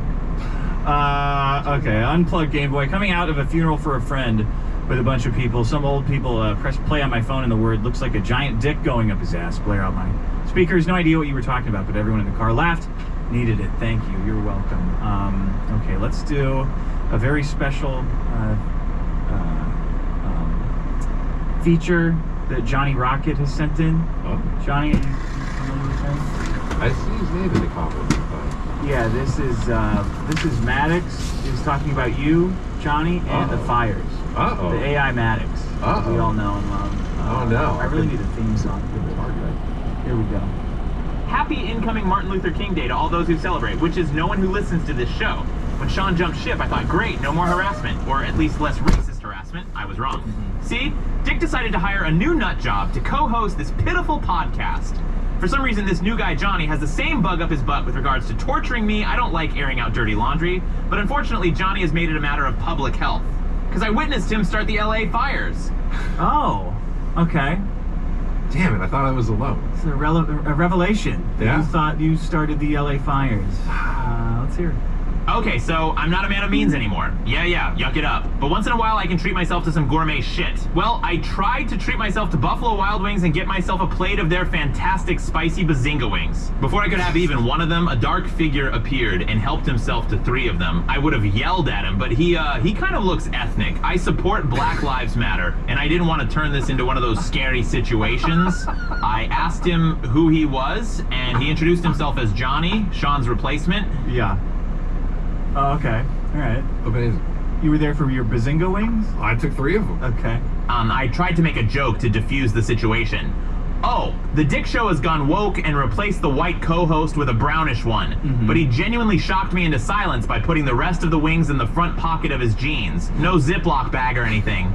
He just put the sauce-covered chicken into his pants like it was normal. He realized I was taken aback by this and tried to answer my question without me saying anything. He said, oh, Dick will probably want a few of these, and I'll be seeing him later. Then there was a pause, a heavy silence, and then he called me a food cuck. Did you call him that? You call him a food cuck? You did? Loudly. Why you put chicken in your pants like that? Well, why waste the foil, you know? Yeah. I'm gonna get sauce in my pants anyway when I'm eating wings. Just pre-sauce. Just put some sauce in the pocket. Save the step. Okay. Let's see what else happened. The waitress came over, and I tried to politely convince her to have the manager or something throw Johnny out. Before I could explain the situation, Johnny began gaslighting her. This waitress has to be the most gullible person in the world because somehow Johnny managed to convince her I was special needs. Also, that Johnny was my handler, and he was in the middle of stopping one of my fits of, and I quote, tard rage. Can you believe she fucking bought that? Did you tell her that? I did. How did you do that? How did you convince her that you were stopping his tard rage? I just, I kind of brothering. It's like, look, I'm this guy's handler. He's about to go on tard rage. Yeah. Like, I had to put his chicken wings in my pants to kind of diffuse the situation a bit. Okay. After Johnny got the waitress's phone number, he excused himself to the bathroom and never came back, which would be fine, except my wallet was gone too. I tried to dine and dash, but of course the waitress was keeping an eye on me because she thought I was special needs. I decided to play along because I really didn't feel like paying for wings I didn't even get to touch. I guess I should have gone into acting because the waitress really believed I was retarded as fuck. Maybe theater will be my second act. Retarded as fuck. Eventually, the Buffalo Wild Wings let me go. I guess they figured you can't hold a mentally challenged person hostage without it becoming a hate crime. I can only wish the same will be true for the hostages in Palestine. Anyway, I rode my bike home. I fed my pet ant farm some sugar cubes. They are the best friends you can ask for. They are grateful to me. They can never betray me. They never lie about me. They love candy as much as me, and they can't get anyone pregnant. I went to bed hoping... Sleep. Wrong. A bright orange light poured through my window. A familiar figure was standing next to a burning cross. No, not Sean. It was Johnny this time. Oh, no. A burning cross? That seems like a bit much for any situation. You know, I ran into other things to burn. Let's see what you were I called thinking. the cops on Johnny for coming onto my private property to do a hate crime. Not to be a bitch, I also went outside to confront him. I told him the cops were on their way, and when Sean did this, the cross was taller. Johnny tried to get the exact dimensions of Sean's cross for next time, I guess, but I wouldn't tell him. Johnny's was pitifully 1/4 the height of a Parthenon. Johnny coped that Sean didn't leave behind schematics and blueprints for this part of the job. The cops showed up, and they turned out to be worse than useless. See, while I am a minority, a proud Armenian, Johnny is browner. He's Somalian. So Johnny convinced the cops I was the one who set the cross on fire. I look white, and the cops didn't want a Black Lives Matter situation. As the cops arrested me, Johnny went into my house and then left with my ant farm. I saw him mouth the words, "ant cuck." As I was police brutalitized, I begged that they put out the fire. But they assured me the lesbian fire department would handle it just fine. We all know how that turned out. They did a great job, and ultimately, you started the blood the fire. is on your hands. Oh, Give me okay, back my I see. ants, then kill yourself. Oh, wow, all over the Buffalo Wild Wings prank thing, huh? Well, I pranked him, and then... Oh, okay. It was just like, I'm just a bad guy. I can't believe it that it was related to the show. Okay. Alex, you have been painting dutifully this whole time. Can you tell us about this masterpiece? Well, yeah, This very the before, we got the after. Yeah. Kind of a little shot. We got you on mic here. Got a gesturing, a little dick show in the background. Yes. Oh my God. And so, I'll sign it and you can have it as like a party. I can't believe that. I love this so much. Thank you so much. It's fun. It's kind of wonky and marquee. Yeah. Beautiful. So how did you get into painting banks so far? Like I remember the time of the bailouts and the anger around the bailouts. But what was it that made you go like, you know what, fuck it, I'm gonna I would go? definitely say, I don't know if you've ever heard of a guy named Max Eisner, who does Bitcoin guy? He's a Bitcoin guy. He's kind of always in El Salvador now. Yeah. He started doing a show, I think, back in 2000, and kind of right around. Yeah. And I would definitely say that getting turned on to this show and watching this show really, as far as just the news and the stories, reading what was happening with the economy and the bailouts and all this crap, we're still suffering. Way back in the day, he was all about buy silver, crash JP Morgan. Yeah, I remember the silver stuff. Somehow, like JP Morgan had a short position on silver. Yeah. And so they encouraged everyone to just buy silver. It didn't work. I don't know. They just lied about it. No, and then ETFs, how you lie about gold and silver. Yeah. Because the COMEX considers transacting of ETFs, paper gold and paper silver, as like real ounces. And so it's just counterfeit, fake paper silver, and yet it affects the market. And they'll definitely, the same thing will happen with the Bitcoin ETFs. They're going to run the same issue. It's crazy time. But, so yeah, like plein air, I always have done plein air. I love plein air painting. That's outside. That means you're painting outside. Yeah. That's all that means. And I like painting from life. I know how to work with photos in the studio often. But I was like, what could I do to really like express how pissed off I was at the pigs? And it was actually in the neighborhood of the artist we were talking about earlier. Yeah. You guys were talking about Mr. Let's Paint. Yeah, it was like kind of around the corner from where he was. And I did a Chase Bank on fire, set up an easel right across the street. I was out there for probably 3-4 hours. In any given painting, plein air. I mean, if it's overcast all day, kind of the same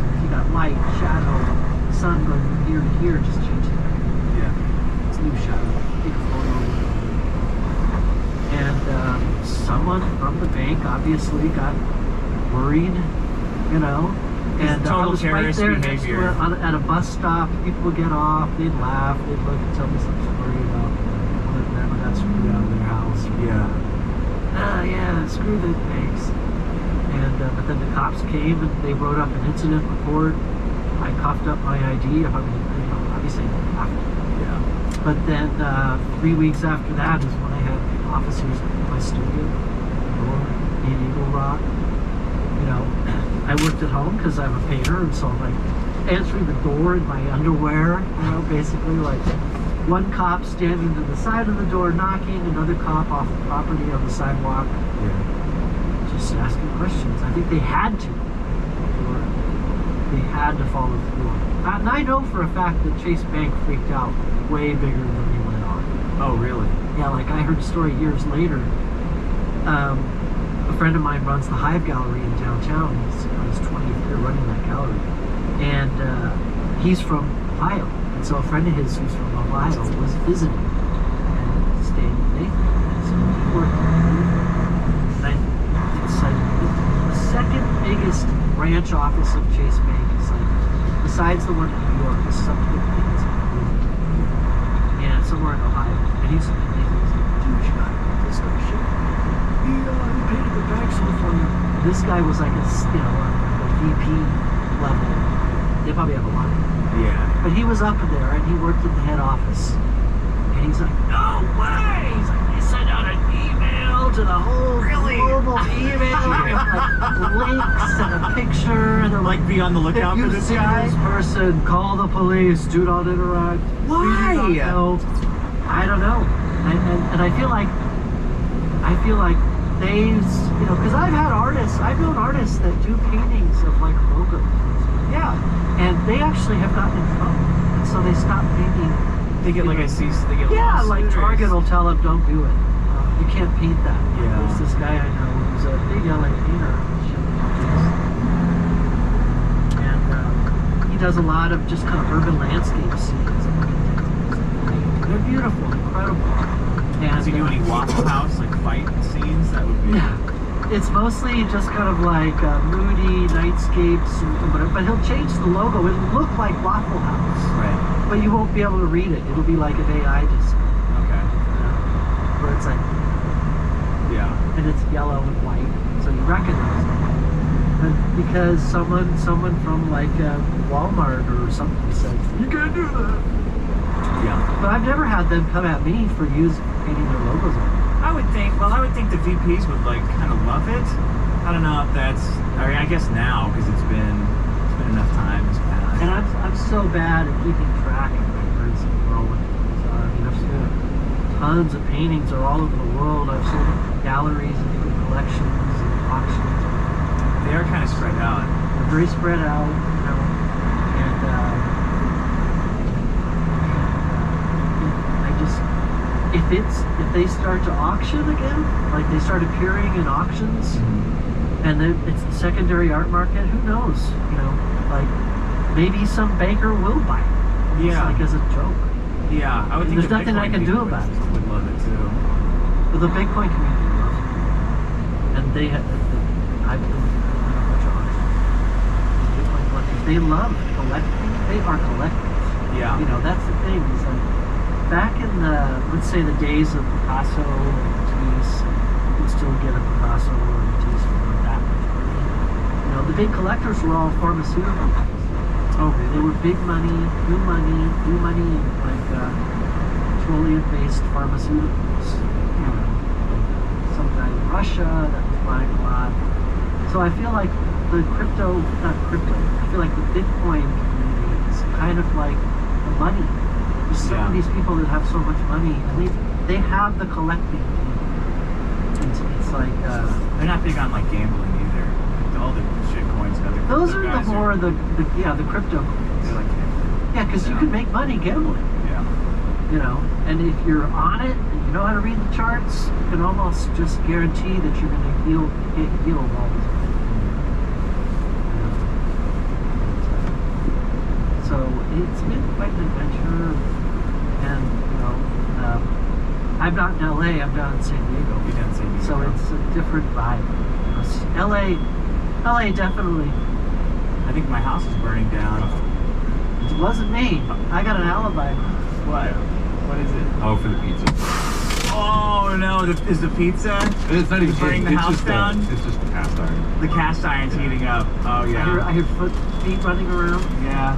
It's my lovely assistant turning the circles off. So yeah, I mean, I just love coming back to LA. And you still go out and are you still painting banks on fire? I am. Around? You are? Where's the next one? How do you pick the next bank on fire? Well, I want to do a bunch of small ones because I've got a gallery that is in New Orleans. Okay. That did really well. I took 5 of my pieces out to Miami where the big shows are in December, and so smaller pieces. Like I'm going to do four like 16 by 12s. Okay. Like kind of like the size of the painting from Doctor Strange. Oh yeah, I love that one. It's at the frame store. What is the line? He's like, well, it's the scene with the phone call with President Merkin Muffley is talking to the Russian guy. Yeah. Hello, Dimitri. Yeah. Hello. Yes. Of course this is a friendly call. If it wasn't a friendly call, you probably wouldn't have gotten it. He's like, now, something's gone funny about one of our base commanders. Well, you know, funny. He did a silly thing. He shot one of our missiles. And he said, so when George C. Scott's character hears the president say, I'm going to help you shoot this guy down, that's when he's like, fuck. It's such a great, and that's one of my favorite. What do you think's going to happen now with what do you think about like the synthesis of art and memes and tokens in the digital era? Because you're all traditional paints, but you clearly appreciate. I mean, I've done some NFTs, and there's still people to this day that like give you shit for that. Yeah, and it's really crazy. And there's people that are much more egregious violations of NFTs. So I did it, but for me, at the end of the day, I won't do any more. You won't do any more? No, because a painting is an NFT. What if they would call it like a When PFT? you want to define to someone what is non-fungibility, one of the examples is a painting. Yeah. Another example would be like a treasured watch. Yeah. You know, I can give you a 20. You don't have to give me the same 20 back. Right. That's fungible. If I loan you my watch, I want the same watch back. There's only one painting. Yeah. And so for digital art, NFT makes perfect sense because it's a way to create singular that can be collected in an era where you could just copy paste. And it's like, I stole your NFT! NFT! Control V. They love that. Control C. Control D. Stealing. Yeah. So, but I think that painting is going to be weird. You know, I mean, it's long since lost its wow factor. Yeah, what do you think about like all the visual? Because everyone always says it's like fraud. It's all money laundering. The giant. There is a big market. I mean, ever since the CIA got involved in American art, starting in the 40s, 50s, and well into the 70s, I don't think we've gotten the art needed. Because of the CIA's influence? Yes. Yeah. They were about deconstruction. They were about dismantling the Renaissance, kind of taking apart picture making, eliminating the object, eliminating light, making it all about area, brushstrokes, space, you know, and it was to the detriment of what they call American regionalism, American scene, which was like Grant Wood,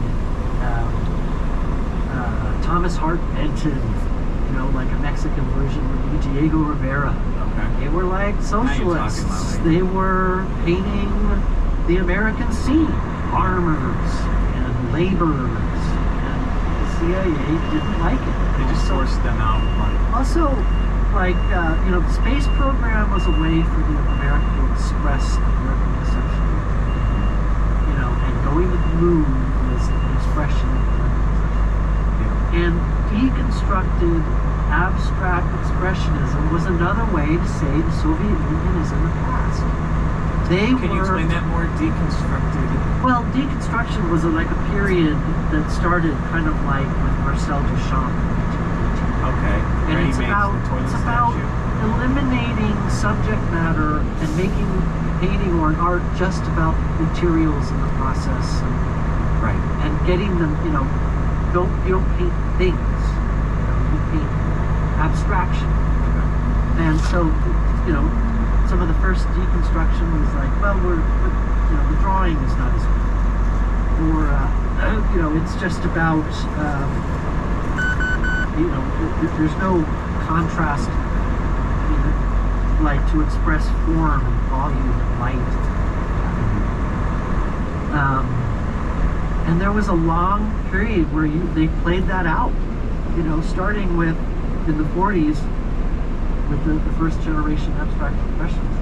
I would have loved to have seen Jackson Pollock if he'd lived. Because I think he would have returned to figuration. To, like, I'm looking at a picture of something? Yeah, and not he would just... have. This was a phase. Yeah. Pushed it to the limit. He was a student of Thomas Hart Benton. Okay. Who was one of these American regionalist scene painters, And so I think it would have been fascinating for him to have watched him go and re-engage with form, like some artists never left. He still kind of painted, even though they just look like, he still would call it form. Okay. And there was still like a launching off point of looking at the world, reacting, reflecting on the world.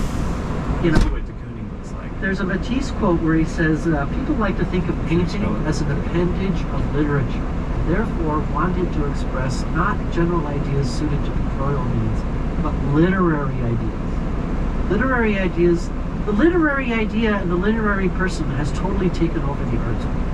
Conceptual art is literary art. It is. Okay. Versus what?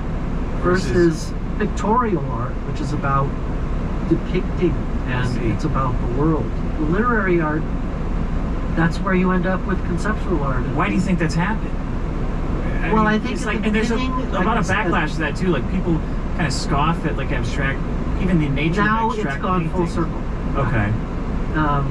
And I think that in the beginning it was, like I said, American exceptionalism, and they realized they could make a shit ton of money out of the process. And now,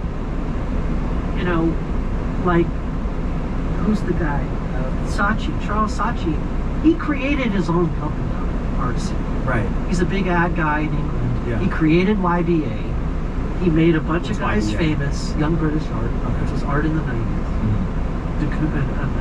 Damien Hirst came out of it, Tracy. There was some big names, and then there's a lot of duds. Yeah. And but he made that happen, like as a wealthy advertising. Yeah. He created a scene, and then he monetized it, made a lot of money, and then all the paintings that he would never be able to sell, they all miraculously ended up in a warehouse that caught on fire. So it's perfect. You insure them for whatever the last hammer price was. You're never going to get that hammer price ever again. Yeah. That's what you insured it for. Yeah. The whole thing was just a froth in the auction markets. Then you just burn them up. Where do you think the American...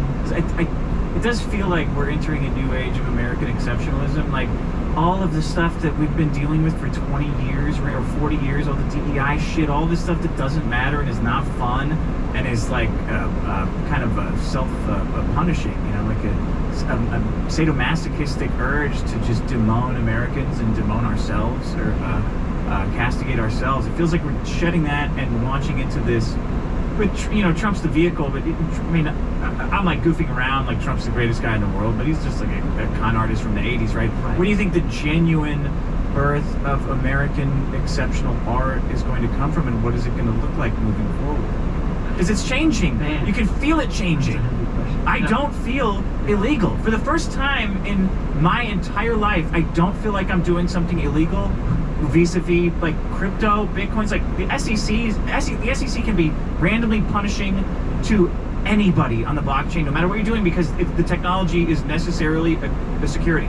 Every single part of it is an unregistered security. Like I have a company. I've spent the last 2 years working on a company on Solana that tokenizes graded collectible cards. So you send us like a Charizard PSA 10, right? We store it in a vault, we give you an NFT.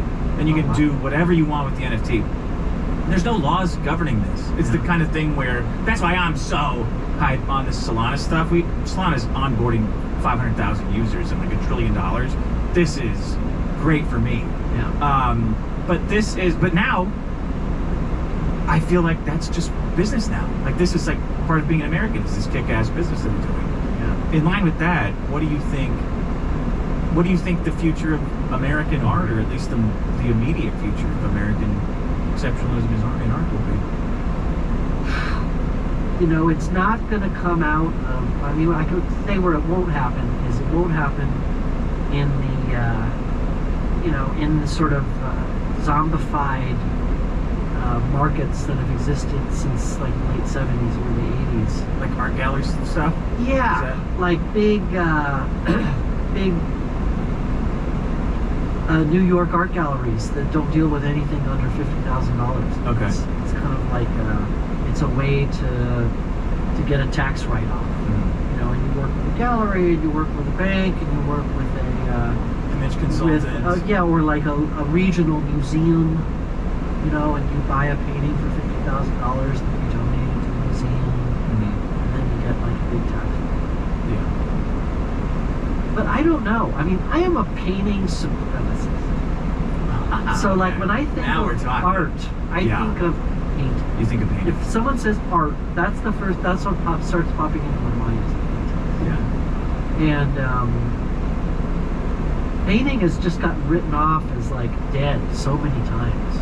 You know, I think that it's maybe more at risk than ever of kind of like being forgotten about, because you know, pads and the digital stuff, they're getting so close to painting.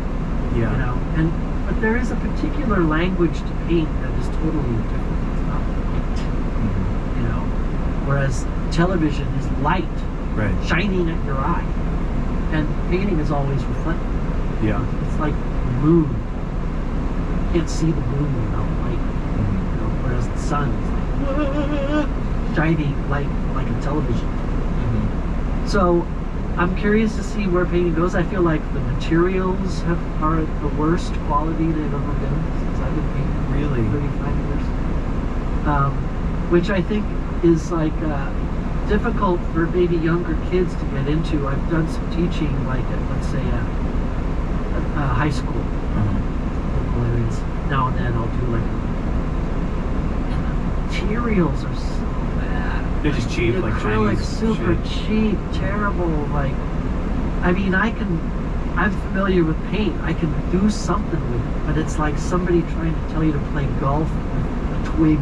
Yeah. You know, maybe Tiger Woods could do pretty well. Yeah. Okay with a golf club with a twig. There is this rot in every single thing we touch. Every tactile sensation we have is just destroyed by cheapness. I blame inflation.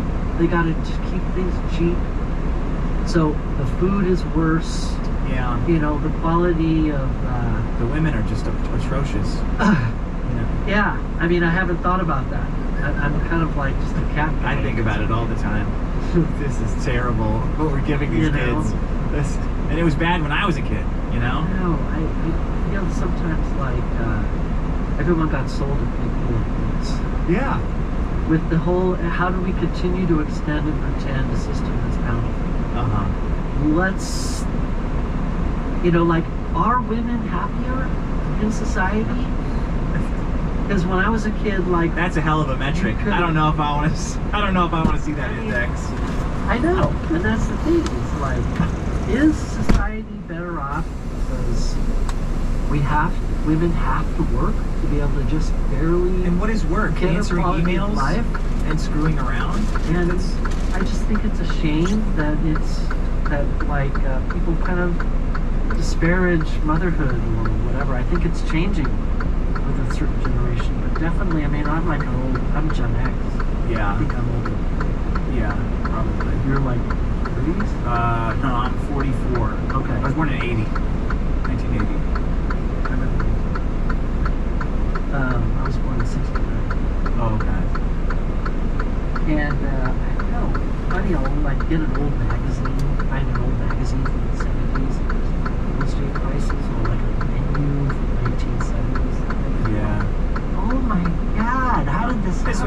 housing. 2% inflation really catches up after. I remember having a minimum wage job when I was 16 and feeling nothing about buying like some tacos, and now as an adult, I'm going like everything is like Jesus. airport price. Everything's airport price. Yeah. It would always be go to an airport, everything is like insane. And now it's kind of like everywhere you go, it's really expensive. Have you seen the like I think people aren't having kids because everyone's broke. Also, I know, and like that to me globally. is misanthropic. It's a sign of a economy that is built to fail. Yeah. That should be never crossing anybody's mind that they can't afford to have a child. No, especially here. I totally resent anybody who says that. You know, and it was like funny in the beginning. You had that one time. It's not time to have kids. Right, so you have the educated husband and wife that are making all the right decisions, and the housing prices are a good time right now. And then there's like Cletus and his next door neighbor, and he's just like, his family tree is like, boop, boop, boop, boop, boop, boop, and he doesn't give a shit. And not that I think people should just be irresponsibly having kids, but everybody should be able to have kids. It's become their... Not have it be like impossible. Yeah. And or you have to like live like on a farm. There's this weird like I mean I don't say this as a pejorative, but there's this weird like neo-fascist movement that's defined by this obsession with procreation beyond anything else. Like they're kind of reverting to this trailer trash like way of looking. Like they're trying to condition themselves into not giving a fuck about their kids. Like we just need to knock these kids out, and somehow that's going to prevail.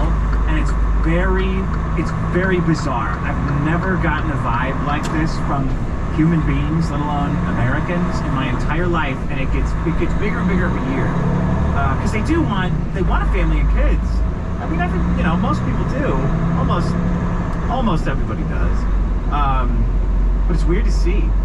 It's not working. Whatever they're doing. You know what I'm talking about, Johnny, like the Nick Fuentes crowd, and they're all in an auditorium cheering about knocking women up, but there's no women there. There's no kids there either.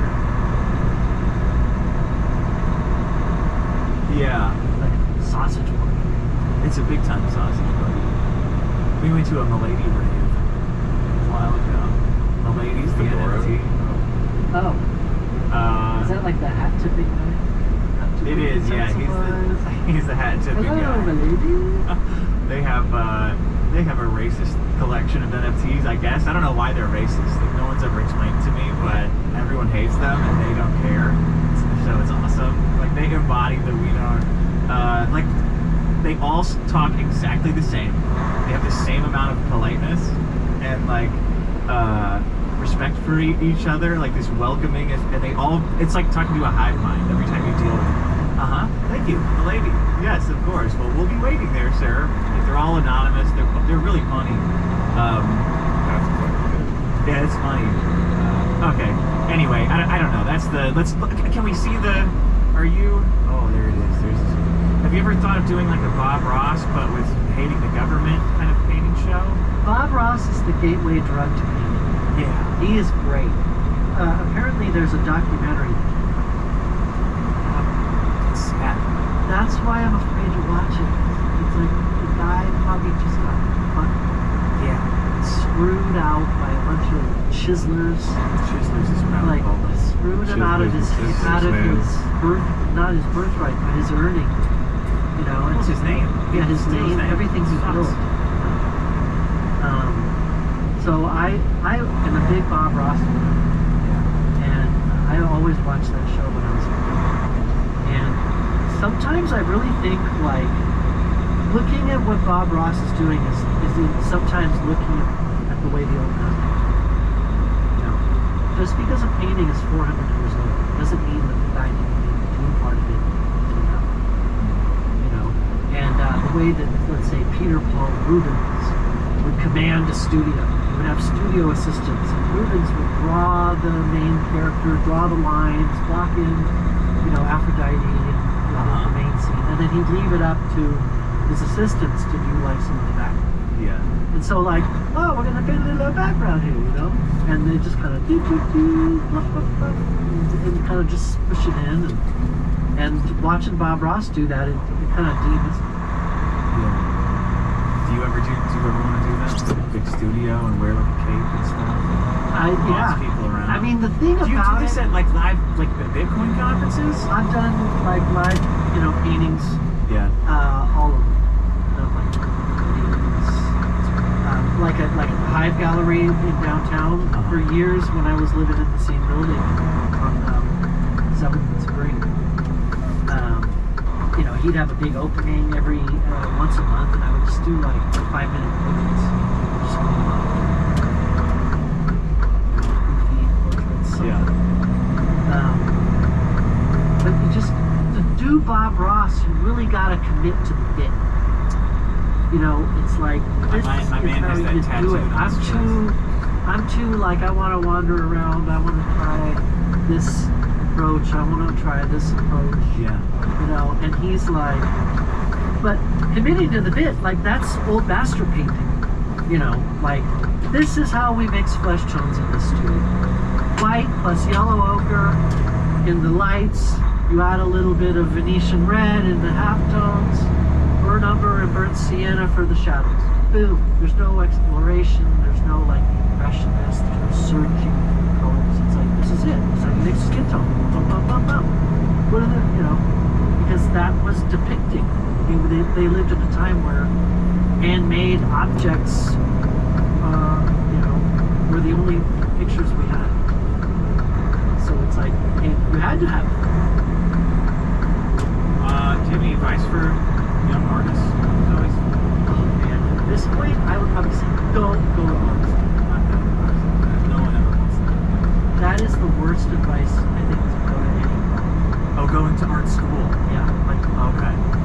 Everything you need to know, you can learn. There's no need to go to art school. What do you do then? Well,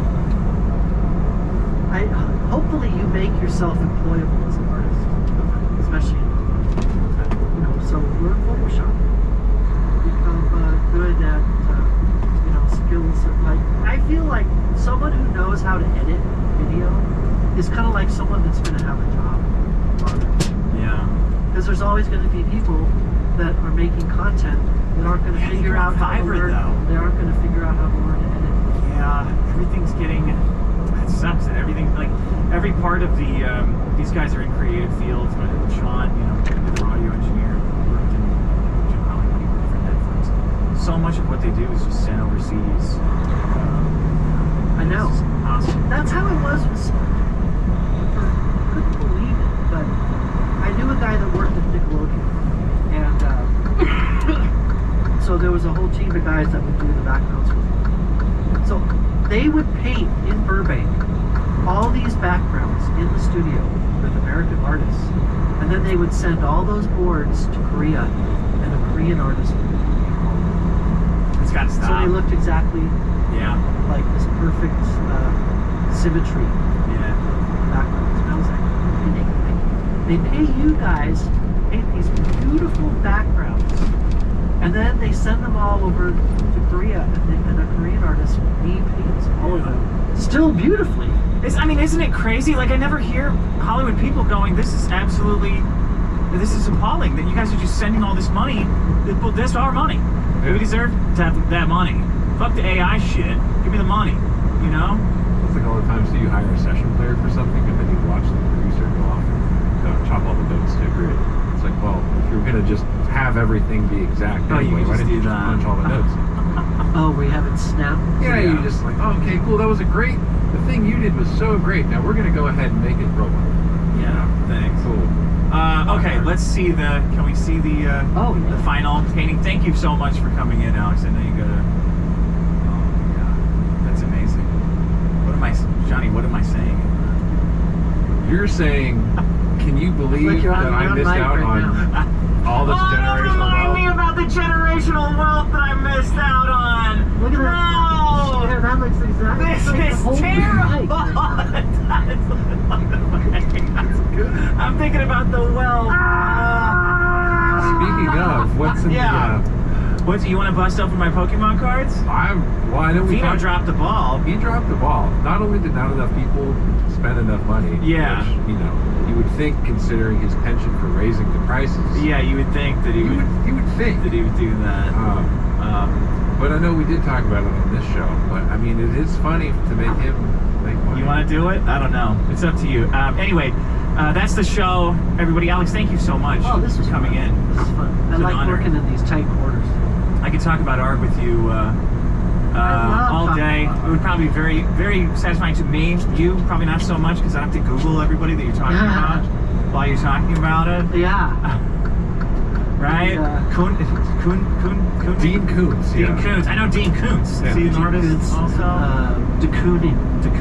Willem de Kooning. He was one of the abstract exhibition. There is a video. It's a famous auction. A guy named Bob Skull, who bought deep into Jasper Johns and Robert Rauschenberg. He was buying the Jasper Johns and Robert Rauschenbergs when they were like $500. And then there was this famous auction in the 70s where the CIA pumped that one, and they just threw fucking money. That seems like the test run too. Went crazy. Yeah.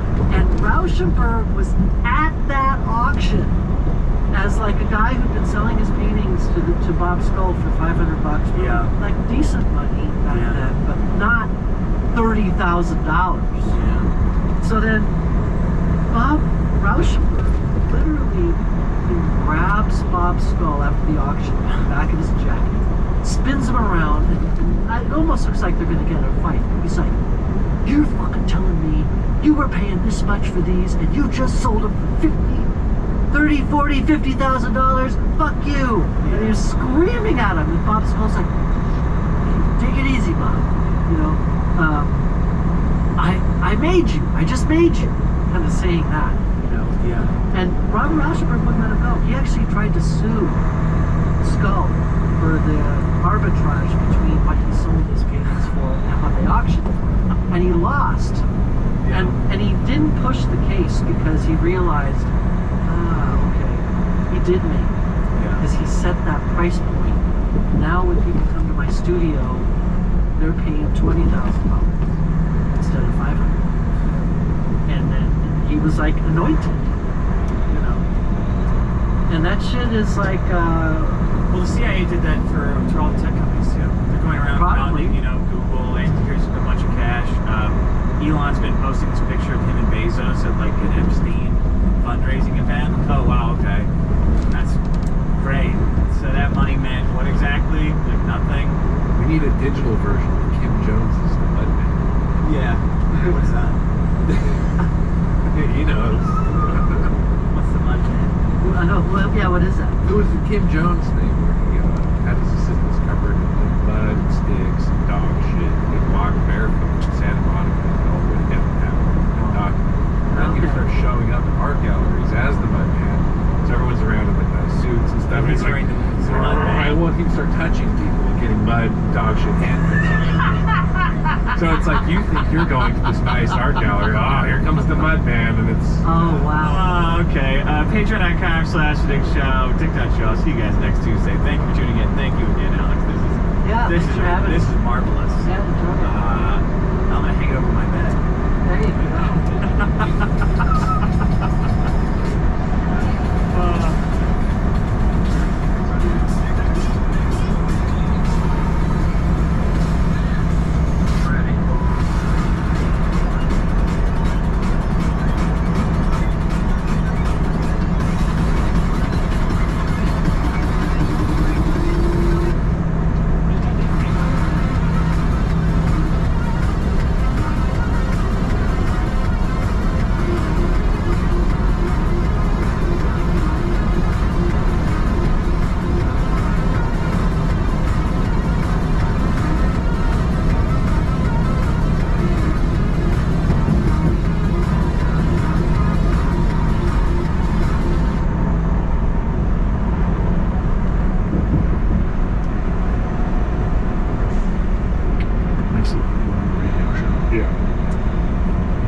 The Joe Rogan Experience. Try.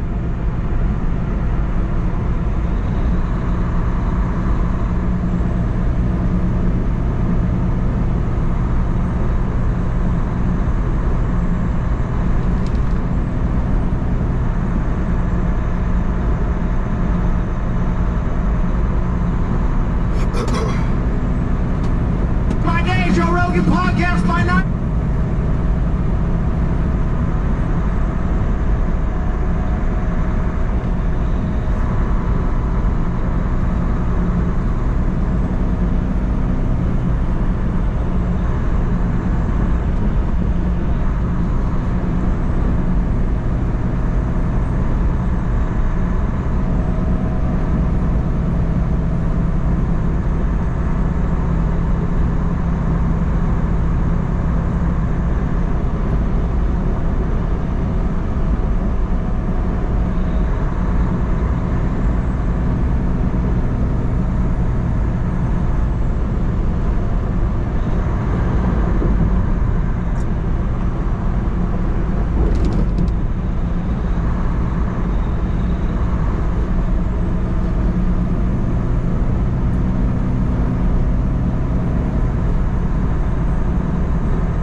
Get honestly the way I tip my glass.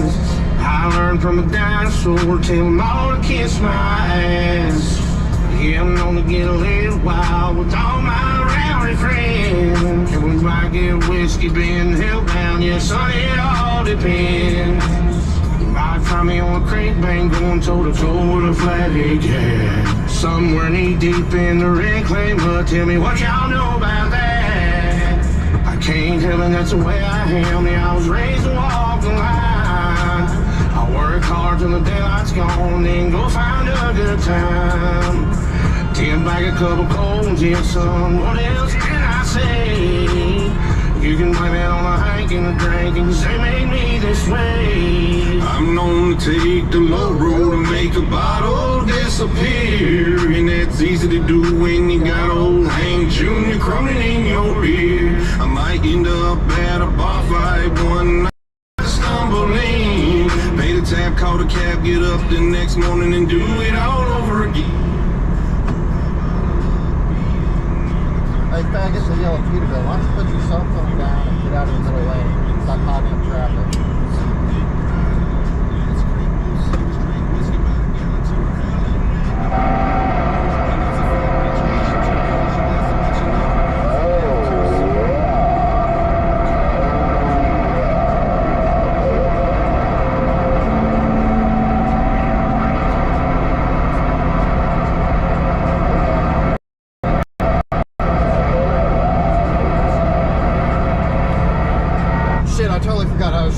I just dropped that fucking F-bomb. Fuck! My bad, YouTube. I didn't do that. That wasn't me.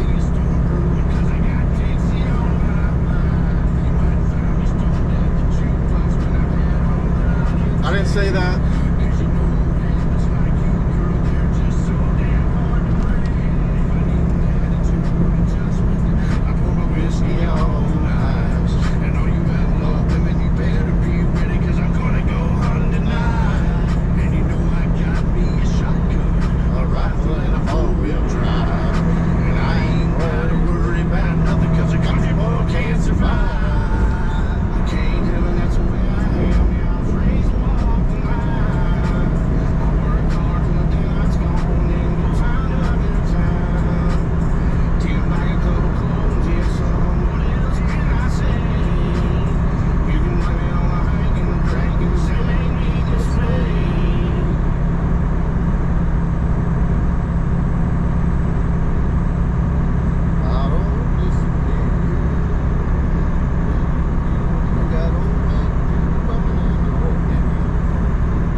bullets. Get the word out to the sheriff, man. Tell them not to be foolish. I'm a hell-raising, tail-chasing, whiskey drinking from the sticks. Gun blazing with no patience. Outlaw nation, son of a bitch. I'm cold-hearted, been through the struggle in the lifetime. Full of trouble, no role models, no bigger brothers. Me and my daddy never see each other, so I hit the road at an early age. Had to learn the hard way how to turn the page. Some people say I see an early grave or go to prison from a murder case. But I pray I see them pearly gates, though I'm pretty sure that hell awaits. So I hang my head and I drift away, and I pray to God to forgive my ways. I carry on and keep traveling, living this life of a savage. Tell that sheriff to come and get it and bring his posse out, let him have it. Sun comes up tomorrow, probably won't be around. 'Cause I'm a rambling man with a gun in my hand. I gotta get on. And the sheriff man has a posse, price tag on my head. I was born and raised in these outlaw ways, and I go to my grave as an outlaw man. I poured blood and I made them bleed. I took souls and I've set them free. You will learn today about respecting me, and loose lips ain't a threat to me. I'm against the grain, I'm John Wayne. I'm Billy the Kid on a bad day. I'm the black sheep with a mad face. I'm a black rose in a bouquet. I'm packing up this suitcase. I'm a wanted man, kind of new case. When they come for me, I'm long gone. Just tell them boys they too late. They two-faced, no county judge. Wanna hold a grudge and give me life. Wanna lock me up until the end of time, 'cause he says I just can't get it right. It's probably right, but I ain't going back. You gotta kill me first. The hell with that. I'm hell-bound, that's my whole life story. And I'm going down in the blaze of glory. I've raised hell since day one. Had to fight since day two. So if you ever cross me, boy, I pray to God that he saves you. And the sun comes up tomorrow, probably won't be around. 'Cause I'm a rambling man with a gun in my hand, and I'm gonna hit this town. And the sheriff man has a posse, price tag on my head. I was born and raised in these outlaw ways, and I go to my grave as an outlaw man. There'll be bloodshed on the riverside, as far as the eye can see. There's a price had to pay for freedom, and outlaws never free. There'll be bloodshed on the riverside, as far as the eye can see.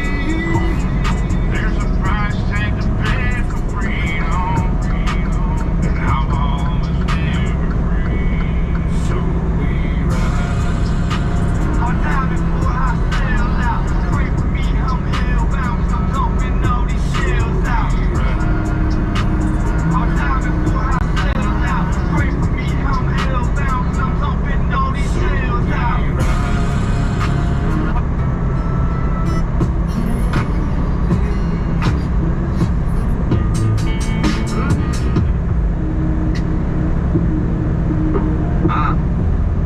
I'm your hub.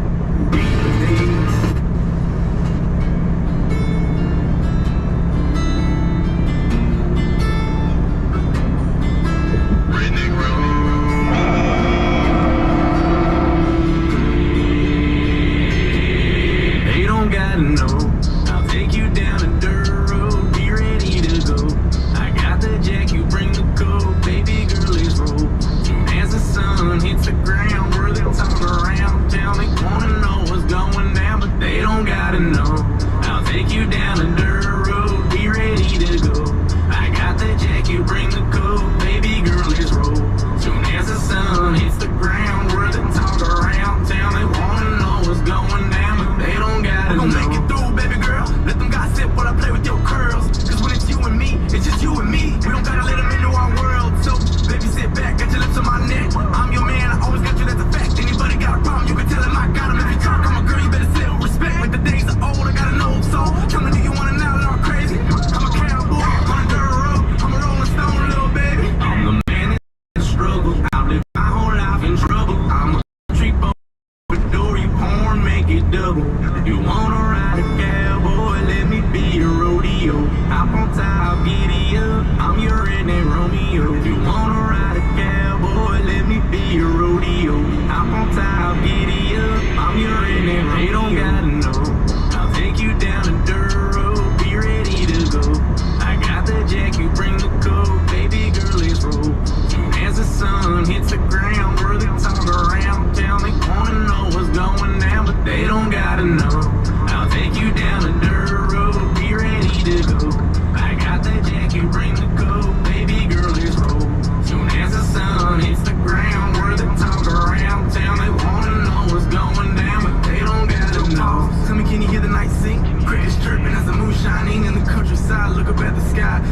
glisten like diamond rings. Looking in your eyes, lighting up like fireflies. As I kiss your lips, breathing in. Damn it, I'm feeling intoxicated. I'm gone. Got me a little drunk like this song. As I bite your lips, I can't resist. I wanna hit a dirt road, get it on. Cause goddamn girl, got me feeling like I'm your fan, girl. Every ex you had, regretting it bad. Cause daddy's here, I'll be your man, girl. You wanna ride a cowboy? Rodeo, hop on top, giddy up. I'm your redneck Romeo. You wanna ride a cowboy? Let me be your rodeo. Hop on top, giddy up. I'm your redneck Romeo. They don't gotta know. I'll take you down a dirt road. Be ready to go. I got the jack, you bring the coat. Baby girl, let's roll. Soon as the sun hits the ground, where they talk around town, they wanna know what's going down, but they don't gotta know.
So before you judge my cover, won't you die?